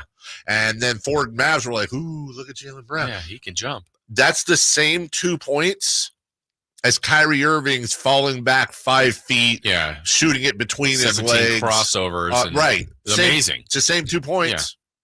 Yeah. We'll take a break. When we come back, what to watch and on this date in sports history, including, I see one in there that Jason put in. Totally not biased whatsoever. I see one that's more tailored for you. Oh, wow. Hey, that was nice of you. Mm-hmm. None for me. None for Chris. I don't care for Chris. None for Chris. Chris got left out. Does Chris have a beef with you now? Oh, I have a beef with him. Oh. He's had a beef with me. Well, if there's for decades. Speaking of all this beef, let me tell you something. My friends at UpsizeMatters.com can make your life so much easier. And now look, maybe you're somebody who's like, I don't need that. What are you talking about? I'm fine. I'm fine. I'm good. I don't need that. Well, then go get a nice tea. Okay, it's for the rest of you. No, nobody knows I'm talking to you. Yes, you, sir. If you're somebody who's a little insecure in the most personal of areas, or you're somebody who wants to go from the G League to the NBA, you know what I'm saying? UpsizeMatters.com. By the way, Jason, the way you were holding your phone right there, I was like, what are you taking a picture of during my Upsize Matters conversation? Oh, I got it. Hey, look at you looking at me. Look, Dr. Jack Friedlander, who you all have known for a long time, back to the NorCal Laser Lipo days. He's in Roseville. His partner, Dr. Joel Pash, is in San Francisco. This is an outpatient procedure performed by doctors, actual doctors. This is a procedure that can be done the same day as your free consultation. And, of course, privacy is tantamount in this business. And, hey, you can either surprise people you already know or make people, happy that you don't know. You know what I'm saying. UpsizeMatters.com. That's UpsizeMatters.com. Get your girth on. We'll take a break. What to watch coming up right after this. What's the missing piece for the 49ers? Which names will they add during free agency? Whether it's in season or off season, the coverage never stops. Get the latest 49ers news on Sacktown Sports at SacktownSports.com. Sacramento weather is brought to you by Folsom Lake Kia. I'm Dirk Fedorn in the KCRA3 Weather Center, and another day of sunshine today. Temperatures will be a bit cooler thanks to the Delta breeze. We're looking at daytime highs in the upper 80s to around 90 degrees this afternoon. Get the latest forecast on the KCRA3 News and the KCRA3 app. Coach Doug Christie here to remind you, if you're in the market for a new car, shop Folsom Lake Kia. Low interest rates, low payments, and zero down deals with approval of credit. Folsom Lake Kia, over 25 years, right here in Folsom. Hey everyone, it's Ted from Consumer Cellular, the guy in the orange sweater, and this is your wake-up call. If you're paying too much for wireless service, you don't have to keep having that nightmare. Consumer Cellular has the same fast, reliable coverage as the leading carriers for up to half the cost. So why keep spending more than you have to? Seriously, wake up and call 1-888-FREEDOM or visit consumercellular.com. Savings based on cost of Consumer Cellular single line 1, 5, and 10 gig data plans with unlimited talk and text compared to lowest cost single line postpaid unlimited talk, text, and data plans offered by T-Mobile and Verizon January 2024. Pro Paint Days are back at Lowe's. Save $40 on select 5-gallon HGTV Home by Sherwin-Williams paint, like Weather Shield, Showcase, or ceiling paint. Plus, save $10 on drywall PVA primer and get free same-day delivery to the job site when you order by 2 p.m. Lowe's knows paint. Lowe's knows pros. Offers valid through 6/14. Delivery by 8 p.m. Subject to driver availability. Additional terms apply. See Lowe's.com/same-day delivery for details. I remember as if it were yesterday. I reached down to move a nightstand and was astonished at the weight of the piece. Hi, this is Frank LaRosa with a word about Naturewood Home Furnishings. At that moment, I instantly recognized the difference between Naturewood's quality furniture that will last a lifetime versus lesser quality furniture found elsewhere. Now, I suppose there's a huge difference in what you'd put in your first apartment and what you would live with in the comfort of your own home. Right now, Naturewood Home Furnishings Made in USA sale is a great time to fill your home with solid, superior quality furniture to reflect your own love for life. With brands like Sam Moore, Stanton, Stickley, Hilltop Hickory, Simply Amish, and many more, Naturewood Home Furnishings has tables, chairs, couches, and, yes, nightstands, and more at their Made in USA sale. Find furniture that will be with you forever. Naturewood Home Furnishings, off Highway 50 at Hazel. Look for the water wheel.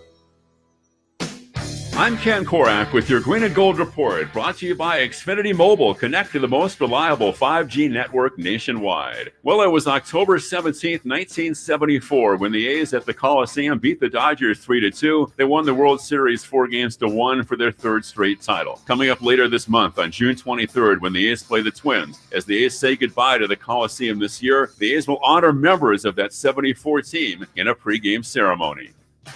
Want more speed? Well, Xfinity just increased their internet speeds, and they're faster than ever. It's time to get more out of your internet with faster speeds from Xfinity. Now through June 21st, get 150 megabit Xfinity internet for only $19.99 a month for 12 months with a 1-year contract. That's double the speed for the same great price. Click, call, or visit a store today. Requires paperless billing and autopay with stored bank account. Restrictions apply. Equipment, taxes, and other charges extra. After promo, regular rates apply. Actual speeds vary. NBA basketball returns to Golden One Center this July 6th, 7th, and 9th for the California Classic Summer League Games. 3-day passes in the lower level start at just $66 and include access to all 6 games. See your Sacramento Kings as they host the San Antonio Spurs and Charlotte Hornets, featuring newly drafted rookies, NBA sophomores, and other athletes competing to make NBA rosters. Visit kings.com/California Classic for more information and to buy your tickets today.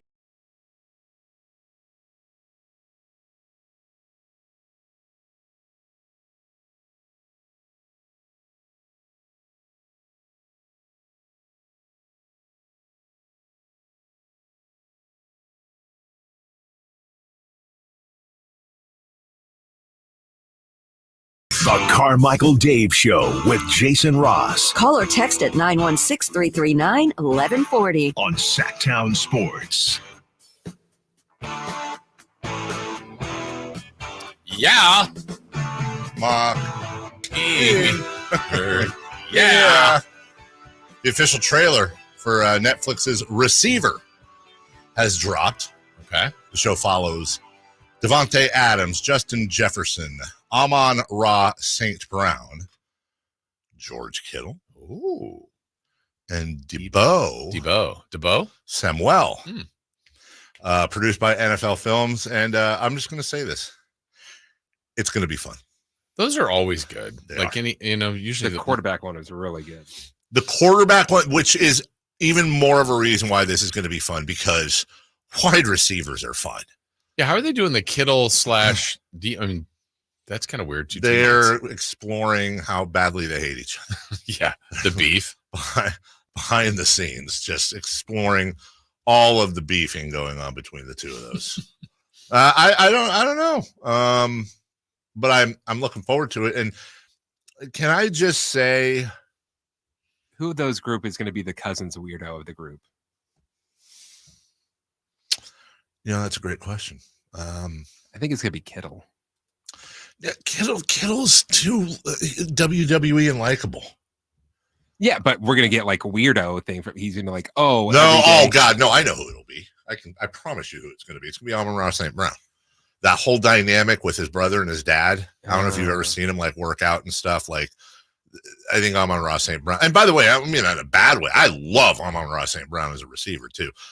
I think though there's gonna be some times where you're like, Debo also, by the way, has an outside chance of being the guy everybody kind of focuses on too. What about Devontae? I think it depends on what Devontae decides to say. Is he talking about like any of his time of the Packers, leaving the Packers to the Raiders weirdness? Yeah, and he came out, I want to say, was it today? I saw some comments from him where he was saying, hey, you just got to be patient. You know, I'm being patient out here. I honestly... It's tough to be patient in football. And especially with the Raiders. Yeah. It's just, look, I Raider fans, I'm not trying to be a ding dong. I hope I'm wrong. I truly do. But were they favored to win 7-6 games? I think it was like a 7.5 over under or something like that. NFL futures. Yeah. 8.5 maybe. And it's just like, it just seems slightly less than half. And look, every year, you know, there's that team or teams, I should say, that comes out of the blue, didn't make the playoffs. In fact, isn't it like 4 per year or something? Yeah, it's been at least 4 usually. But you look at some of these, moves they make and just the way they're, yeah, here we go. The over-under on Raider wins this year is 6.5. 6.5, okay. How do you get excited for that? And I'm speaking as a Giants fan. Right. That's how I felt about the Giants going into the year. Just, you're going into the year with Gardner Minshew and Aiden O'Connell. Mm-hmm. You lost Josh Jacobs. Your receiving core is great. You got some guys who can catch the ball, and you got Max Crosby. You got some pieces. Yeah. Don't get me wrong. Yeah, the defense actually was okay, but like it's not a juggernaut. No, and by the way, it ain't.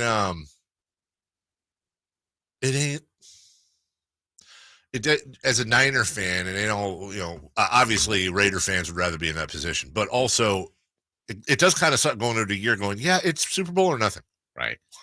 Like, we're either way. I mean, the Niners can't have a 12-5 and win one playoff game, and everyone like, yeah, that's cool. But if the Raiders do that, it's a hell of a year. It's a hell of a ride. Right. Different spots. It's gonna be a very stressful, high stakes. You know, so in a sense, yes, of course, you'd rather be in the Niners position. Yeah, I get that because they can win a Super Bowl. But you know, it's almost like being a Celtics fan versus a Kings fan. Mm-hmm. Okay, well, Kings make the second round of the playoffs. That's like, oh my god. Yeah.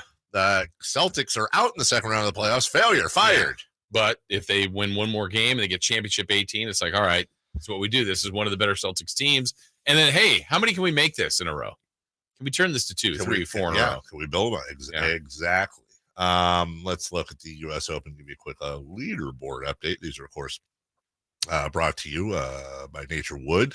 Patrick Cantlay, Matthew Pavon still tied at 4 under. Ludwig Oberg at 3 under, all by himself in third. And then you got 3 guys at 2 under: Russell Henley, Tony Finau, and the amateur Neil Shipley through 13, 2 under. Names of note: Sergio Garcia is at 1 under. That's a good enough to be tied for 7th. Brooks Koepka has struggled on the back 9 with 3 bogeys. He is now even par on the day. And of course, y'all want to know about old Tiger Woods. Turns out that was a par save. Yeah. He's had, by the way, Tiger's 3 over, and if it wasn't for his putter, he'd be 6 or 7 over at today. Least. He has putted quite well today, and he's on the 8th hole right now. Remember, he started on the back, so this is really his 17th. Tiger's getting ready to wrap up the day, and I think if he can wrap up 3 over, which is probably going to be somewhere in the vicinity of the cut line tomorrow, I think he'll be just fine. In fact, it's halfway through and ties. I think how many are it got? There's a lot. There's still a lot of people, including we're looking at Bryce. 35 minutes. So that's Scheffler, yeah. Is that Scheffler? Oh, yeah. I'm sorry, that is Scheffler. I think it does kind of look like DeChambeau though, and now it doesn't. Okay. A's and Twins tonight. A's and Minnesota Giants are off on this day in sports history. Roger Clemens, the Yankees, right? It still seems weird. The Yankees, Roger Clemens, records his 300th win, racks up his 4,000th strikeout in the same game. It's so funny, Jason. I'm not saying this is the right move, but I could make a very good argument that if you gave me one pitcher and one hitter throughout the history of baseball to take, that I'd take Roger Clemens and I'd take Barry Bonds, and neither in the Hall of Fame. Yeah. And neither will almost ever, probably ever be in the Hall of Fame without huge change. I think there was that thing floating around the other day. Dan Le Batard was talking about you take Barry Bonds We talked about 7 MVP seasons. Yeah. Take him away, and he still has 400-something home runs. Again, nobody would have done the 2 numbers, the homer and stolen base number together. He's still a first ballot MVP or a first ballot Hall of Famer if you take away all the stats from all 7 of his MVP seasons. Don't do steroids, kids. June 13th, 2012, Matt Cain struck out 14, pitched a perfect game in a 10-zip win over to Houston. Funny, the Giants just wrapped up a series with Houston. I remember that very, very, very well. Cain always had, he was kind of the guy that seemed like he carried no-hitters a lot into the 8th inning before. He was just a bulldog, man. Yeah. He was just absolutely. You had Timmy. That was just. Yeah, when they had him, a force of nature. Lincecum, Cain, and Bumgarner. Bumgarner, you're right. And by the way, a lot of people forget about it. In fact, he had I think a perfect game broken up on an error at third, I want to say, by Pablo Sandoval. But Jonathan Sanchez had some stretches in there too for the Giants that were very, very good. And then you go Javi Lopez and close that thing down, Javi, in the 8th. We'll take a break. When we come back, we'll cross-talk it and wrap it up. Wow, Jason, this show kind of flew by. Sure did. Not going to lie. Yeah. It flew by. Crosstalk, celebrity birthdays, and more. Styles and Watkins join us next. You never know what you might hear when listening to a Sacramento Kings game. Out of Keegan, going for another triple. Man, is he feeling it. Keegan, can he do it? Yes, there's number 11, Keegan Murray. Keegan steps back. He just knocked down his 12th three-pointer, a Kings franchise record. He's got 45 points. Never miss a moment of Sacramento Kings basketball with Sacktown Sports and the Sacktown Sports app. Hey, you don't know when you might be in that spot where you need some representation in your life, someone to represent you on your behalf. And if you're ever in that spot, of course you want someone that you can trust and someone that's going to work with you and for you. And I'm sure you've seen plenty of those lawyers on TV that kind of claim that, but they just go through those cases quickly and rapid fire and just move on to the next one, whether they win or not. You want someone that's got a good track record, a good name behind them, someone that will care about you, someone that's in our own community. Right. And yeah, you do. I'm telling you about Jonathan Gonzalez and the Gonzalez Law Offices right here in downtown Sacramento. And he doesn't just count you as one of those many clients, like I said, rushing you through cases. That's not the way he works. He wants his name represented well. He wants to go to bat for you and help in your situation. Now, what might that situation be? Well, maybe a car accident, an expungement. You may be in need of that. Maybe a wrongful termination case, something you just don't know about. How about have an expert that there to help you? So whatever and whenever you feel the need for representation, I suggest you contact SacLegalDefense.com or call them at 916-304-9187. Again, that's the law offices of Jonathan Gonzalez at SacLegalDefense.com or 916-304-9187. Go for the gold May 1st through July 27th during Sky River Casino's $1 million Road to Glory giveaway. Play daily for a chance to win free play, cash, or your choice of a Lincoln Nautilus, GMC Sierra, or Ford Mustang GT every Saturday. Get 100 bonus entries by earning 100 tier credits every Monday and Tuesday, plus one free daily entry at our promotional kiosks. Victory could be yours during the $1 million Road to Glory giveaway at Sky River Casino. Visit skyriver.com. Gambling problem? Call 1-800-GAMBLER. Sacramento, Dirk Bentley is coming to town. Hey, y'all, this is Dirk Bentley. Saturday, September 28th at Hart Health Park at Cal Expo for Country in the Park, too. And he's bringing some friends. This is Bonley. Take my hand, let me make you mine. It's Dasha, hit your boots, Kelsey Hart, and more. Saturday, September 28th at Hart Health Park at Cal Expo. Get your tickets before they sell out at CITPFest.com. Brought to you by Hyatt Vacation Club and Xfinity. It's the Make This the Summer event, and it's going on now at Lodi Chrysler Dodge Jeep Ram. Hi, everyone. Leonard Harrington here, and I want to tell you how we make your buying experience at Lodi CDJR as easy as possible. You can come in for a visit, or you can do everything online at LodiCDJR.com. Just pick out the make and model you want and scroll through our large in-stock inventory. Next, schedule a test drive at the click of a button. If you want to finance your vehicle, you can start your paperwork online too, saving you plenty of time before you get here. And if you're looking to sell your vehicle or looking to buy, we'll give you an instant cash offer online too. At Lodi Chrysler Dodge Jeep Ram, we make it easier than ever to put you into a new vehicle. It's what we do. Online at LodiCDJR.com or in person. We're right off 99 in Kettleman, where we're open till 9 every night and Sundays after church. Prices are better at the Low Price Center. Lodi Chrysler Dodge Jeep Ram. Visit us at LodiCDJR.com.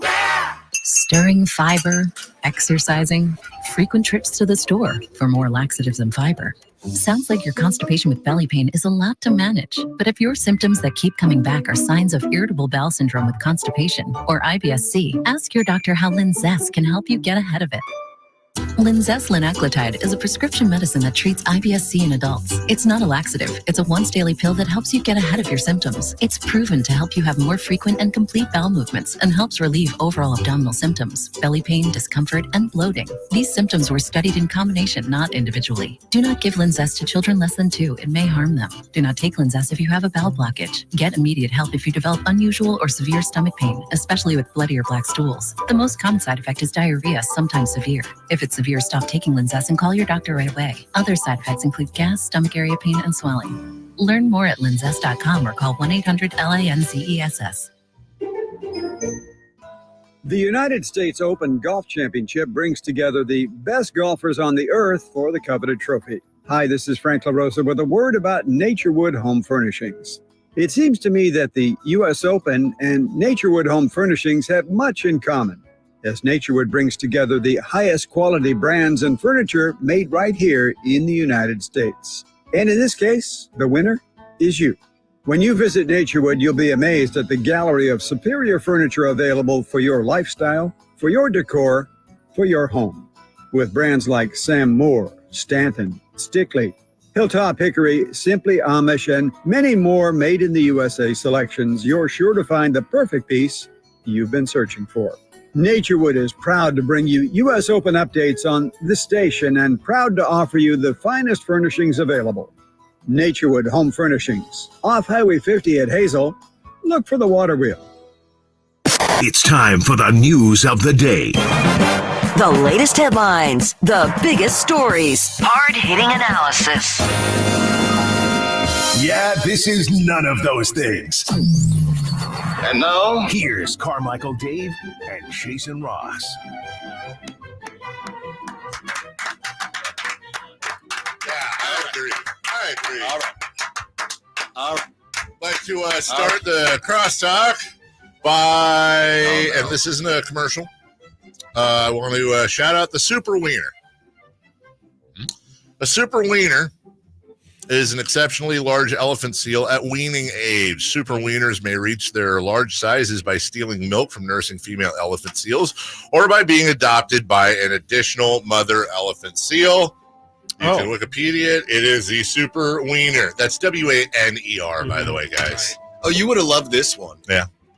And we did it with Crosstalk with Whitey. Comic book hero, too. We did it with Whitey and Crosstalk, so, he had absolutely nothing to say. You would have loved it.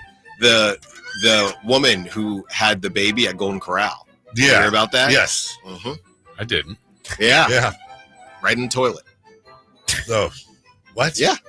I mean, she didn't know she was pregnant. Sorry. Okay. Yeah. Oh, I thought you were making a joke. No, I'm dead serious. Like, yeah, I did. In Arkansas. Because I've made that kind of a baby. Yeah, I've made a baby. No, in Arkansas, she didn't know she was pregnant. She was at the Golden Corral, had the baby, and the last name was Woodfork, named the baby, what was it, Chris Tyshawn Corral Woodfork. Oh, put Corral in there? Mm-hmm. There you go. I would have gone Golden. Golden Woodfork. Well, like Golden Tate. Golden Woodfork is Golden Woodfork is a safety for Alabama. Exactly. Golden and as all pro, without a doubt. So there Easy you go. NIL. Good for, absolutely. Good for them. Good for them. Good for the Woodforks. And what a good story. Yeah, good for the Woodforks. What a good story for the kid to have growing up. That's right. And you got to go for your birthday every year. Is that a good story? I don't know if I would tell my friends that. Well, maybe not. It's a little. That's why you always look before you flush, by the way. Right. Yeah. 100%. Make sure you're healthy. Make sure you are healthy. Where are we going with that? I like the hijack. No, that's fine. No, I love that. Let's see. So we've gone from Super Wieners to Golden Corral babies. That's right. Sounds about right. It's something with a buffet or something like that. I don't know. What else do I have for you guys? I don't know. U.S. Open's happening. A lot of this stuff. Oh, that was in Crosstalk. That's what I was going to ask. What did Whitey bring that up, or did you bring that up? I did. You did. Yeah. And what was Whitey laughing? He had no choice. He had no choice. He laughed. It was actually probably one of our best crosstalks. What did Kyle laugh? No, I'm asking. I don't know. Maybe if he was listening. Maybe if he was listening. I got. Maybe if he was listening behind the glass. There's not 100% participation. No. Kyle's new crosstalk. Half talk with the drive guy. No, he doesn't. No. All right. Well, half talk with the drive guy. Okay. Well, we can't afford him. It's in my contract, but that's right. Hey, we've got a big show meeting after the show. With our boss. Well, that's right. It's been fun. This might be. This might be it, guys. See you, my friend. Yeah, this might be. Goodbye. Might be right it. Now. That's it. Might be 3 for Madness gone. We'll take it. Crosstalk gone. Celebrity birthdays gone. I would quit over celebrity birthdays. I don't even care. You really made it a principle, a core staple. Pleasure principle. Meant to be spent with, you know what? That's not going anywhere. It's sponsored. They're meant to be spent with family and friends, and nothing brings family and friends together better than Crumble Cookies. Jason Rowan. Happy birthday to former King Hassan Whiteside. Can of Pringles. Younger than you think, I would assume. Good Instagram reference, by the way. 33. Snapchat. And that's probably too old. Never got into Snapchat. It wasn't. Isn't that just It was, it's still going. It's a little hinky. Super weird. Kids probably shouldn't. It's still going. Is it really? That just seems creepy. So I hear. I'll say he's 34. 35. 32. We have a correct answer, and it goes to Chris Watkins. 35. 35. Yeah, from Hassan Whiteside today. Wow. Happy birthday to Mary Kate and Ashley. Do we know who the older one is? Yes. Can't give that hint up, though. Yeah. I understand. Mary Kate and Ashley Olsen are. I'm going to go with 34 again. I think they're older than me. I'm pretty sure. Ooh. I'm going to say they're. I want to say 37, but I'll say 36. Say 39. 36. Is that what you said? No, I'm going to say 37. 37. We have a tie, because the answer is 38. Tie between the Chris's. Yes, between sir. two Chris's. Yes. Wow, It's a podcast. Yes. Speaking of happy birthday, Chris. Tucker. Hemsworth. Rock. Chris. Duarte. Ralad. Columbus. Paul. It is Chris Duarte's birthday. Is it really? Oh. Wow. Well, that's not the Chris we're talking Chris about. Evans. From Not Another Teen movie. Yes, Exactly. good pull. Yeah, thank He's you. also from Snowpiercer. That was a weird movie. And Street Kings with Keanu It's a show. Reeves. And Knives Out. Is he in Knives Out? Yeah. Oh, they have a new Ransom. He's one of the knives. one. And he's out. He plays baseball. Yes. That's Angel Hernandez. He is 40 today. Captain Mr. America. 41. 44. 43. We have a correct answer, and it goes to Chris Ralad. 43. Wow. Happy birthday, Steve-O. Jackass. He's older than I thought he'd be. That's for sure. He's He probably shouldn't be with us. No, he should definitely. This is a man that snorted wasabi once. I watched it. He's done worse than Well, yeah. Way worse. That one always gets me, dude. That's the one. Steve-O is 45. He also used to do whippets. Yes, he did. A lot of them. He also did the one where he was in the porta potty. 43. It just gets me every time. I'll say 47. Didn't I say 45? 50. Yeah, okay. 50, you said? Yes. We have a correct answer. It goes to Chris Ralad. He's 50. Wow. Happy birthday, Good Tim for him. Allen. Great last name. 64. 74. Yeah, 67. 68. I don't even know. 71. Yeah. Wow, he is? Yeah, improve that home. All right, what's going on? We asked the Quick. question, can the Kings take the next step with Harrison Barnes remaining a starter? And we break down a couple different mock drafts, and we rip on Luka. Okay. No Zach Edey, and yeah, he sucks. Enough with Zach Edey. What? Okay. All right, we got to go. Thanks to Chris. Thanks to Kelly. Thanks to Sam. Thanks to Jason. Love you all. Bye-bye now. Can Mike Brown build on last season's Coach of the Year award? Can the Kings exceed 48 wins? We will be better prepared to make the run that we expect to run come next playoff. Tune into every Kings game this season on Sacktown Sports and SacktownSports.com. I didn't ask to be thrown in the streets. with nowhere to go. I didn't think I'd survive. But I did ask for help, and Covenant House was there for me. 1 in 10 young adults will experience a form of homelessness this year. For these kids who didn't ask to be put in this unthinkable situation, Covenant House is there. Covenant House helped me break the cycle of homelessness in my family. They gave me the love that I needed. Over 2,000 young people will sleep safely in a Covenant House bed tonight. When youth who are experiencing homelessness have a hot meal, a safe place to sleep,